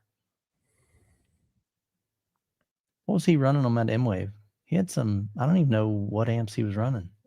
I don't think I recognize probably clone amps. Yeah, I don't think they were. Behringer 6000s are typically used. There's a bunch of different options. Roughly about how much power they run into those each? Are we talking 1,000 Depends watts? on how crazy you are. 1,000 watts? I don't know what the maximum power handling of that amp is. I'd probably say 2,000 watts. Stereo Integrity 24-inch. An HS24. I'm just going to look at the specs real quick. So HS24. Additional information. Does it? Yeah, it can handle up to 3,000 watts continuous. So, more the better, man. MW, how much for the NZ9? I don't know, 16,000. I'll throw it Have in an the chat. NZ9 for you. NZ9. Reach out to him. All right, last couple questions. Nicholas says, question, I got the dual PB4000s. Let's see. If he adds another PB4000 to the rear of the room, what am I going to gain? Am I better off scrapping the PB4000 and going to the JTR RS1 or 4? Yes. So, man, there's a lot of different combinations there. I can tell you right now that the RS1 is going to be a different animal than the PB4000. The RS1 is going to dominate the SVS. There's So no question. If you're wanting more output, if you're wanting lower end extension, I'm telling you, I don't know how much more output in the mid bass it's going to be. I'm just saying he's wanting to put 4 of them in the room. Well, I'm saying in comparison to 4 PB4000s, you're going to gain more output down low, but in the mid bass, I don't probably. But how much of that are you actually going to utilize? Yeah. No, he wants to feel Kong in his room. I can tell you right now, depending on how big your room is, unless it's just enormous, you put 4 18s in your room, you will feel Kong in your room. Yeah. I have 4 18s in my room and you feel Kong. So yeah, like I said, I always have people ask if I'm running tactile transducers. So JTR Stereo Integrity 24, they're both amazing subwoofers. They're both going to give you incredible output. More subs. Nothing wrong with that. Mikey says 16,000 is tempting, Ryan. You got his number. Tango, Ryan, would you say I picked? Man, I wish you guys would write better. Would you say I picked to best speaker for my use of most types of music when I picked the KEF Q950 or set of small Martin Logans?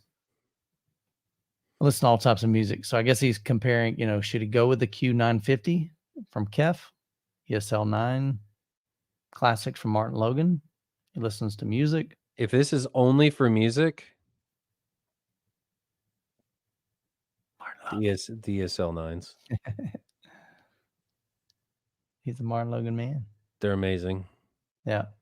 The ESL9s are passive, so they don't have active subs in them like the 11s, the 13s, and the 15s. I've sold a few pairs of them. They're really good speakers, and especially for. That makes me laugh and smile, dude. That's hilarious. We should have a drinking game where the balloons show up. It's something to do with the Sonoma update on my Mac. It has gesture recognition, and it's supposed to work with FaceTime. So it sees thumbs up and stuff, and I don't know. It does some weird stuff. I don't know how to turn it. Maybe a bug. Oh, wow. That's pretty wild. Yeah. So Tango, go ahead. No, go ahead. I was just going to say, yeah, if you're interested in them you're in the United States, hit me up. We can make something happen. They're fantastic speakers. Herc, as far as my neighbors have never complained. And here's the thing. People always say, oh, I bet your neighbors hate you. No, they actually like me. I try to be a likable guy. I try to be a respectable guy. Try is the key there. I do. But I've told both my neighbors that live directly beside me. We live in a small community. There's only 52 homes here.